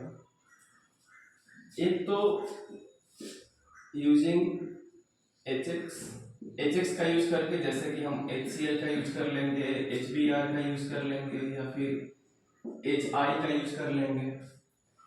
एल्कीन का रिएक्शन हमको हेलो एल्कीन बनाना है, तो इन तीनों में से किसी का यूज करें। मेथड्स पे याद नहीं करना है, रिएक्शन पे ध्यान। तो जैसे हमारे पास कोई रिएक्शन है, कोई कंपाउंड है CH3CH double bond CH2, unsymmetrical alkene है ये, और इसका रिएक्शन कर लेते हैं हम HBr से। प्रोडक्ट क्या बनेगा? तो जैसे ही कंपाउंड में, अब यहाँ पे Cl2 नहीं है, वहां पे कंफ्यूज नहीं होना। इससे पहले वाला जो टॉपिक पढ़े उसमें HBr ये सब नहीं था, H नहीं था उसमें पहले से, उसमें HBrHCl बनता था, इसमें HBrHCl रिएक्टेंट है, और उसमें Cl2 होता था, Br2 होता था। इसमें Cl2 Br2 यूज नहीं करते, और सनलाइट भी होता था। तो HBr है यहाँ पे।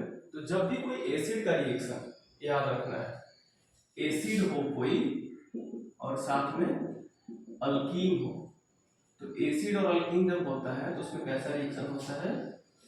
एडिशन होता है। इस चीज को याद रखना, एसिड और अल्कीन। HBr एसिड है, HBr HCl HI ये सब क्या है? एसिड, सबसे स्ट्रॉन्ग HI होता है तब HBr, और सबसे वीक होता है इन तीनों में HCl। रीजन बताना है आप लोगों को क्यों ऐसा होता है, क्या है इस पे बाद में आएंगे। अभी देखते हैं कि एसिड और ये एल्कीन है तो एडिशन होगा।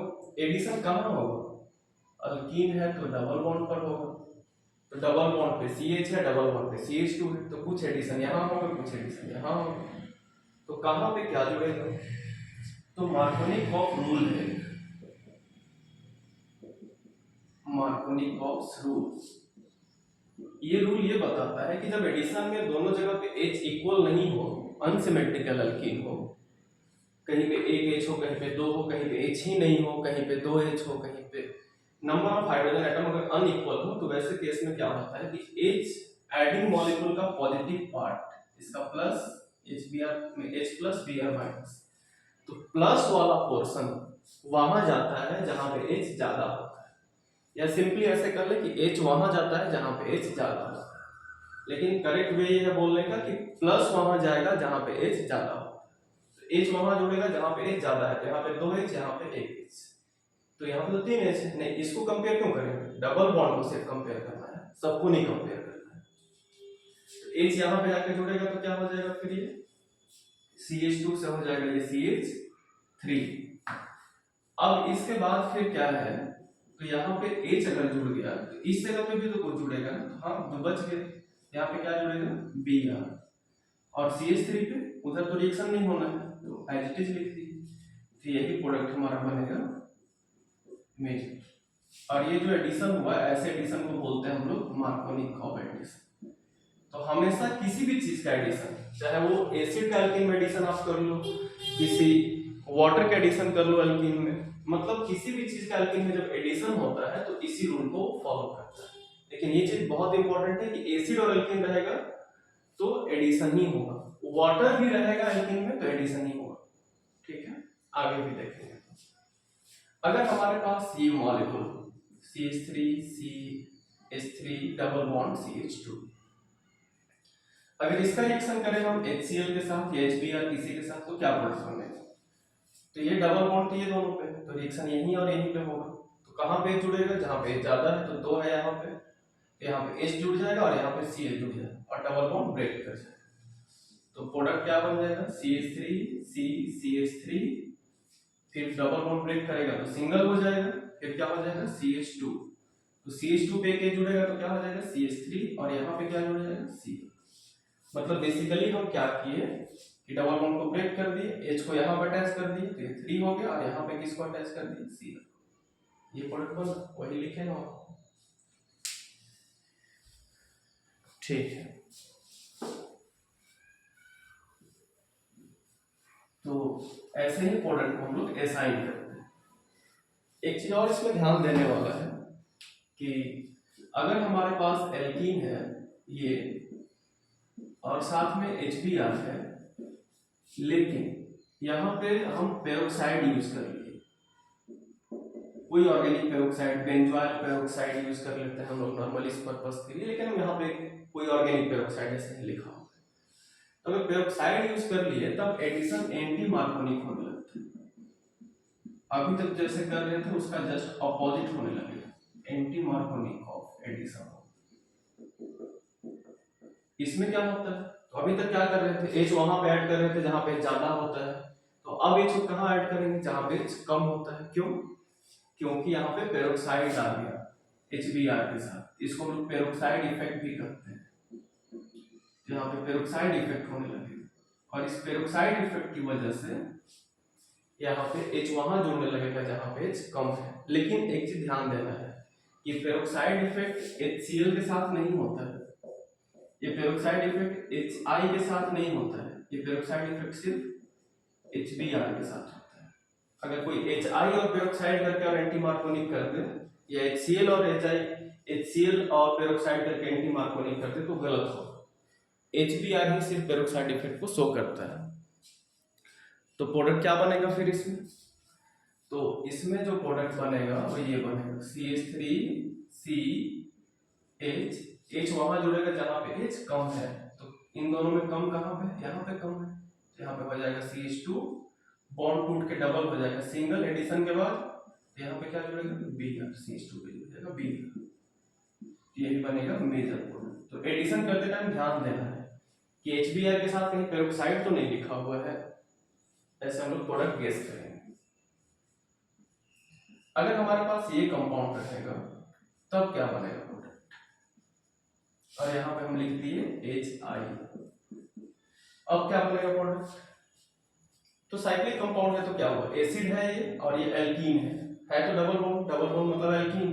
तो एल्कीन है तो इसका मतलब क्या हुआ, एल्कीन है इसका मतलब ये हुआ कि यहाँ पे कार्बन है, यहाँ पे कार्बन, ठीक है। तो हाइड्रोजन कहाँ पे कितना है, इस हाइड्रोजन को हम कहाँ ऐड करें, तो ऑब्वियसली यहाँ पे कुछ जुड़ा हुआ है तो यहाँ पे हाइड्रोजन कम होगा, यहाँ पे कुछ भी नहीं जुड़ा हुआ है तो यहाँ पे हाइड्रोजन ज्यादा होगा। जहाँ पे कुछ अटैच है वहां पे तो हाइड्रोजन के लिए जगह नहीं बचेगा ना। वैसे काउंट करके देख लेते हैं, इस कार्बन का अगर हम बॉन्ड देखें, इस कार्बन पे ध्यान देना है, सिर्फ इसी को देखना है। तो 2 बॉन्ड नीचे की तरफ, एक बॉन्ड ऊपर की तरफ लेफ्ट साइड में इधर 3 और एक इधर 4, इस पे हाइड्रोजन नहीं है।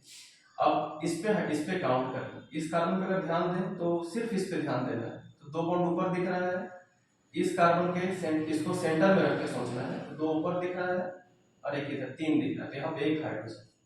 तो हाइड्रोजन वहीं जुड़ेगा जहां पे ज्यादा है, तो यहाँ पे 0 हाइड्रोजन है, यहाँ पे 1 है, तो हाइड्रोजन यही ना जुड़ेगा। तो यहाँ पे अगर हाइड्रोजन जुड़ेगा तो यहाँ पे फिर कौन जुड़ेगा, आयोडीन। तो प्रोडक्ट क्या बनेगा, डबल बॉन्ड तो टूट जाएगा, CH3 है, यहाँ पे क्या जुड़ जाएगा, आयोडीन, यहाँ पे क्या जुड़ेगा, H। स्ट्रक्चर में, इस तरह के स्ट्रक्चर में, बॉन्ड लाइन स्ट्रक्चर में H को शो करने की कोई जरूरत नहीं। तो हमारा ये प्रोडक्ट बन जाएगा 1 आयोडो 1 मिथाइल साइक्लोहेक्सेन। तो ऐसे प्रोडक्ट्स को हम लोग गेस कर सकते हैं कि किसमें क्या प्रोडक्ट बनेगा। ये तो एल्कीन का फर्स्ट केस देखे हम लोग, इसमें अगर कुछ और एग्जांपल्स देख लेते हैं।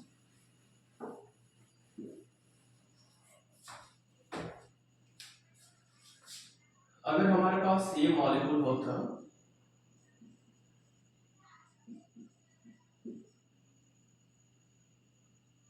ये होता जैसे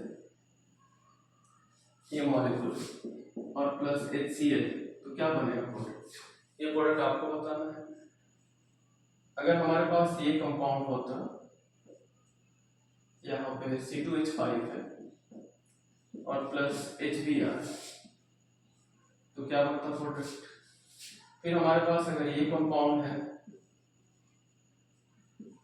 डबल बॉन्ड है, प्लस HBr है लेकिन पेरोक्साइड है इस पर, तब क्या बनता प्रोडक्ट। तो ये सब प्रोडक्ट्स बताना है कि इसमें क्या प्रोडक्ट बन सकता है, ठीक है। एक चीज ध्यान देना है, बेंजीन में अगर डबल बॉन्ड हो तो बेंजीन के डबल बॉन्ड पे फोकस नहीं करना है, बेंजीन के डबल बॉन्ड पे एडिशन नहीं होता है, बेंजीन के डबल बॉन्ड पे एसिड का एडिशन डायरेक्ट नहीं होता है, चीज को ध्यान देना है।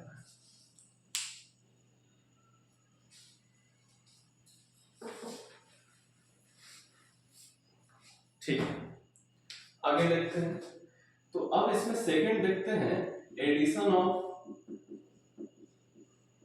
H2 to alkene. एल्कीन में अभी तक हम लोग HBr, HCl ये सब पढ़ रहे थे, अब H2 का ही एडिशन देखते हैं टू एल्कीन। जैसे हमारे पास ये कोई मॉलिक्यूल है CH3CH double bond CH2 plus लिख लिए हम यहाँ पे Br2। अब यहाँ पे बहुत इंपॉर्टेंट चीज है कि हम तो बताए कि अगर हाइड्रोजन रहे तो सैचुरेटेड कार्बन पे रिएक्शन करता है, तो सैचुरेटेड पे ये है तो रिएक्शन तो यहाँ होना चाहिए, और ये डबल बॉन्ड के बगल वाला है एलाइलिक भी है तो रिएक्शन यहीं पे होगा, एक H हटेगा और एक Br जुड़ जाएगा। हाँ ऐसा ही रिएक्शन होगा अगर यहाँ पे हम हीट लिख दें या यहाँ पे लाइट लिख दें, लेकिन यहाँ पे हीट और लाइट इसको प्रोवाइड नहीं कर रहे हैं। यहाँ पे हम इसको, एक लिक्विड होता है CCl4, सॉल्वेंट है, इसमें हम ब्रोमीन को मिलाकर इससे रिएक्शन कर रहे हैं। यहाँ पे हीट और लाइट नहीं है, अगर हीट और लाइट होगा वहां पे 2 कंडीशन था, हैलोजन भी होना चाहिए था, हीट और लाइट भी होना चाहिए था, तब वो सब्स्टिट्यूशन होता था सैचुरेटेड। यहाँ पे CCl4 सॉल्वेंट है, या इसके जगह पे कोई Br2 एक्वस भी लिख सकता है, तो दोनों में सेम टाइप का रिएक्शन होगा, ये लिखा हुआ है या ये लिखा हुआ है, तो फिर क्या रिएक्शन होगा, तो सिंपली डबल बॉन्ड पे रिएक्शन होगा। इस पे प्रोडक्ट क्या बनेगा, CH3 CH एक Br यहाँ अटैच हो जाएगा और CH2 पे एक Br। यहाँ पे तो ये नहीं सोचना है ना कि एक जगह पे H जुड़ेगा दूसरे जगह पे Br। मेरे पास तो दो Br ही है, तो एक जगह पे Br जाएगा दूसरे जगह पे भी Br ही जाएगा, तो डाइब्रोमाइड बन जाएगा। लेकिन कैसा डाइब्रोमाइड है? अगर डाइब्रोमाइड डाइक्लोराइड बनता है तो विसिनल जेमिनल होता है वो, तो एडजेसेंट पे है, इसको क्या बोलेंगे? विसिनल। तो विसिनल डाइब्रोमाइड का फॉर्मेशन होगा इसमें, ऐसे प्रोडक्ट बनेगा। हाँ, इस रिएक्शन का एप्लीकेशन भी है, इसका यूज भी है। इसका क्या यूज है? तो reaction of Br2 in CCl4 और Br2 aqueous, ब्रोमीन वाटर बोलते हैं इसको, ब्रोमीन और इसके साथ एक्वस है। Reaction of Br2 in CCl4 और Br2 aqueous विथ हाइड्रोकार्बन, किसी हाइड्रोकार्बन के साथ सैचुरेटेड हो या अनसैचुरेटेड हो, with hydrocarbon can be used to detect double bond. ये पता करने के लिए उसमें डबल बॉन्ड है कि नहीं, इसका यूज होता है। तो डिटेक्ट डबल बॉन्ड या ट्रिपल बॉन्ड भी हो सकता है, सिंपली हम लोग इसको कह सकते हैं unsaturation. Can be used to detect double bond or one can say unsaturation in given compound। तो ये अनसैचुरेशन का टेस्ट भी है, अनसैचुरेशन का टेस्ट, इसको हम लोग ब्रोमीन वाटर टेस्ट या bromine in CCl4 can be used to test the or check the presence of double bond or unsaturation in given organic compound। तो इसका यूज भी है। जैसे इसका कलर होता है रेडिश ब्राउन, अगर डबल बॉन्ड रहेगा उसमें तो रेडिश ब्राउन कलर इसका डिसअपीयर्स हो जाएगा, और अगर उसमें डबल बॉन्ड ट्रिपल बॉन्ड नहीं है तो तब उसका जो कलर है वो मेंटेन रहेगा, रिटेन करेगा वो अपने कलर। तो ये अनसैचुरेशन का टेस्ट भी है।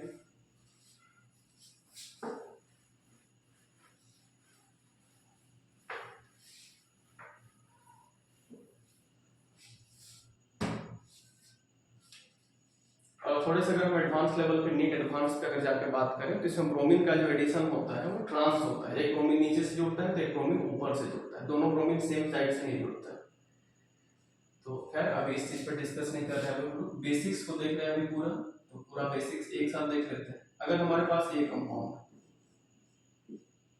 और प्लस Br2 और CCl4 है, सनलाइट नहीं है या वाटर है, तो क्या बताया हम कि डबल बॉन्ड टूटता है, दोनों पे ब्रोमीन जुड़ जाता है, तो प्रोडक्ट क्या बनेगा? डबल बॉन्ड तोड़ दो, सिंगल बॉन्ड हो गया, ब्रोमीन जुड़ जाएगा, एक ब्रोमीन यहाँ एक ब्रोमीन यहाँ, तो ऐसे ही प्रोडक्ट बनेगा। अगर Cl2 रहेगा तो एक Cl यहाँ एक Cl यहाँ, तो यही सारे रिएक्शन होते हैं। ये भी क्या है? विसिनल है, एडजेसेंट पे है तो विसिनल डाइब्रोमाइड। तो ये एल्कीन से हम लोग प्रिपरेशन देख लिए, अल्कोहल से देख लिए, हाइड्रोकार्बन से देख लिए, अल्केन से देख लिए, मींस सैचुरेटेड से भी देख लिए, अनसैचुरेटेड से भी देख लिए। तो यही सब सारे प्रिपरेशन के मेथड्स थे हैलो अल्केन्स के। कुछ और भी मेथड्स हैं प्रिपरेशन के, जैसे कि कुछ नेम रिएक्शन। एक नेम रिएक्शन है जिसका नाम है फ्लिंकस्टीन रिएक्शन, और दूसरा रिएक्शन है स्वार्ट्स रिएक्शन। अब ये दोनों रिएक्शन में सिमिलरिटी क्या है कि दोनों एक्सचेंज वाले रिएक्शन, ये हैलोजन एक्सचेंज मेथड है, हैलोजन एक्सचेंज मेथड है। इसका मतलब क्या हुआ? इसका मतलब ये हुआ कि हैलोजन पहले से ही प्रेजेंट रहेगा, उसको बदल के हम लोग दूसरा हैलोजन ले आएंगे। इसमें इसका यूज क्या होता है? Use to prepare iodoalkane. ये आयोडो अल्केन को बनाने के लिए यूज होता है, मतलब आयोडीन को लाने के लिए यूज होता है। और इसका यूज होता है use to prepare fluoro alkane, fluoro को लाने के लिए इसका यूज करते हैं। तो इसमें फ्लोरो आएगा और इसमें आयोडो आएगा। इसमें होता क्या है फिर? तो कहां से आएगा, किसको रिप्लेस करेगा? तो इसमें ध्यान ये देना है कि फ्लिंकस्टीन रिएक्शन जो होता है इसमें क्या होता है कि जैसे कि RCl है, अभी सैचुरेटेड कार्बन का Cl, ये भी ध्यान रखना, या फिर हम लोग यूज कर सकते हैं RBr, दोनों में से किसी एक, दोनों को अलग अलग लिख देते हैं, RCl या RBr। अब इसके साथ हम लोग यूज कर रहे हैं NaI, यहां भी यूज कर लिए NaI। अब जैसे ही हम NaI को यूज करेंगे यहाँ, या Ki भी यूज कर सकते हैं, तो प्रोडक्ट क्या बन जाएगा, Ri बनेगा, एक्सचेंज होगा, पहले से ही हैलोजेनेटेड कंपाउंड है, ध्यान देना कि ये दोनों रिएक्शन हैलोजन को लाने का मेथड नहीं है, पहले से ही हैलोजन है, हैलोजन बदलने का मेथड है। और सब हैलोजन बदल नहीं सकते हैं, हम लोग 2 ही हैलोजन बदल सकते हैं, आयोडो ला सकते हैं, फ्लोरो ला सकते हैं। किसके जगह पे, या तो क्लोरो के जगह पे या तो ब्रोमो के जगह, क्योंकि आयोडो और फ्लोरो को ऐसे डायरेक्टली प्रिपेयर करना डिफिकल्ट होता है, इसलिए हम लोग इसका यूज कर लेते हैं। तो क्या हो जाएगा, Ri बन जाएगा और Na और Cl मिलकर बन जाएगा NaCl। तो कोई ये कह सकता है कि फिर भी तो Cl है इसमें, अब Cl क्यों नहीं रिप्लेस कर देगा आयोडीन को, तो फिर इसको रिप्लेस करके फिर इधर आ जाएगा। हाँ, ऐसा हो सकता है, इसीलिए सॉल्वेंट हम लोग यहाँ पे लेते हैं ड्राई एसीटोन। तो ड्राई एसीटोन लेने से क्या फायदा होगा, ड्राई एसीटोन लेने से ये फायदा होगा कि हम लोग वाटर ले लेंगे, रिएक्शन को पानी में कर देंगे, वाटर में कर देंगे, तो NaCl घुल जाएगा, घुल के रिएक्शन कर लेगा इससे। लेकिन जब ड्राई एसीटोन लेंगे तो एसीटोन ऑर्गेनिक लिक्विड है और इसमें NaCl घुलता नहीं है, तो नहीं घुलेगा तो क्या होगा, फिर बैठ जाएगा, प्रेसिपिटेट बन जाएगा। तो बैठ गया तो सॉल्यूशन से अलग हो गया, वो नीचे बैठ गया, तो जब वो सॉल्यूशन का पार्ट ही नहीं है तो उससे रिएक्शन नहीं करेगा, रिएक्शन नहीं करेगा तो फिर पीछे रिएक्शन नहीं जाएगा। तो इसमें भी सेम वही होगा, ड्राई एसीटोन यूज करेंगे तो प्रोडक्ट क्या बनेगा, Ri बनेगा प्लस NaBr बनेगा। NaBr भी पानी में घुल जाता है लेकिन ड्राई एसीटोन में नहीं घुलेगा, नीचे बैठ जाएगा। तो ड्राई एसीटोन इसमें बहुत इंपॉर्टेंट है, इसमें ड्राई एसीटोन बहुत इंपॉर्टेंट रोल प्ले कर रहा है। ड्राई एसीटोन का क्या रोल है इसमें, कि ड्राई एसीटोन जो है वो NaCl या NaBr को प्रेसिपिटेट बनने में हेल्प करेगा। प्रेसिपिटेट जब वो बन जाएगा तो वो Ri के साथ फिर से रिएक्शन करके और उसको RBr या RCl में कन्वर्ट नहीं करेगा। तो what is the role of NaCl in Finkelstein reaction? In dry acetone, NaCl and NaBr are insoluble and hence they get precipitated out। और अगर वो प्रेसिपिटेट बन जाएगा तो क्या होगा, रिएक्शन से अलग होते जाएगा। और एक चीज और है, ली सेटेलाइट्स प्रिंसिपल क्या बोलता है, ली सेटेलाइट्स प्रिंसिपल ये बोलता है कि अगर कोई प्रोडक्ट अलग होते जा रहा है, प्रोडक्ट अलग होते जा रहा है मतलब प्रेसिपिटेट बनते जा रहा है, तो वैसे केस में रिएक्शन और आगे बढ़ते जाएगा, फॉरवर्ड आते जाएगा, मतलब प्रोडक्ट बढ़ते जाएगा आगे की तरफ। इसमें क्या होते जाएगा, NaCl प्रेसिपिटेट बनते जाएगा तो प्रोडक्ट की तरफ रिएक्शन हमेशा आगे आते जाएगा, Ri और बनते जाएगा, बढ़ते जाएगा इसका। तो यही तो चाहते हैं, हमारा ही तो बनाना चाहते हैं। तो इसका अगर क्वेश्चन ये पूछे कि what is the role of dry acetone in this reaction, तो मेंशन ये करेंगे कि in dry acetone NaCl and NaBr are insoluble and hence they get precipitated out from the reaction mixture and it helps to shift the reaction, it helps to shift the reaction in forward direction। forward direction में reaction को shift होने में क्या करेगा, वो help करेगा, इसलिए use करते हैं। स्वाट्स में क्या होता है, इसमें तो फ्लोरो बनता है, तो फ्लोरो बनाने के लिए हम मेटल फ्लोराइड का यूज करते हैं, COF2 ये सब का यूज करते हैं, AgF का यूज करते हैं, ये सब का यूज करते हैं। तो प्रोडक्ट क्या बनता है इसमें कि या SbF3 ये सब का भी यूज करते हैं। जैसे कि हमारे पास रिएक्टेंट सेम होगा, जैसे फ्लिंकस्टीन में था वही होगा, RCl ले सकते हैं या फिर RBr ले सकते हैं। अब जैसे हम इसका AgF से रिएक्शन करते हैं, यहाँ पे कोई स्पेसिफिक सॉल्वेंट नहीं है, तो AgF का जैसे यूज करेंगे RF बन जाएगा और AgCl तो प्रेसिपिटेट बन ही जाता है, वाटर में भी नहीं घुलता है, ये प्रेसिपिटेट बन के अलग हो जाएगा। वैसे ही इसमें क्या हो जाएगा, RF बन जाएगा लेकिन इसमें AgBr प्रेसिपिटेट होता है सॉलिड फॉर्म। तो ये रिएक्शन है, इसमें RF बनेगा और ये RF बनाने के लिए हम लोग किसका यूज करते हैं, AgF का। तो इस रिएक्शन का कन्वर्जन में यूज है, जैसे कि अगर क्वेश्चन हो कि CH3CH2OH से हमको CH3CH2F बनाना है, ये क्वेश्चन है, तो कैसे बनेगा, तो डायरेक्टली F लाने का तो हम कोई मेथड बताया नहीं, HF का तो यूज करते नहीं है, HCl HBr यही यूज करते हैं या फिर HI यूज करते हैं, लेकिन HF तो यूज होता नहीं है क्योंकि वीक एसिड है वो। तो कैसे बनेगा, कैसे प्रोडक्ट अच्छा बनेगा? तो पहले हम OH या फिर Cl ले आएंगे, और जब Cl एक बार आ जाएगा तो फिर उसका AgF के साथ रिएक्शन करते हैं तो ये प्रोडक्ट बन जाएगा।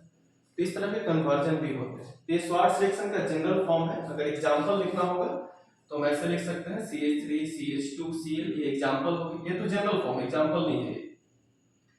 तो यहाँ पे इसके साथ रिएक्शन कर देंगे AgF के साथ, तो क्या बन जाएगा CH3 CH2 F और प्लस AgCl, ऐसे बन जाएगा। ये हो गया हमारा श्वार्ट्ज रिएक्शन का एग्जांपल। और इस कन्वर्जन को कैसे स्टेप बाय स्टेप लिखेंगे हम बता चुके हैं, इसको स्टेप बाय स्टेप लिख के कमेंट कीजिए।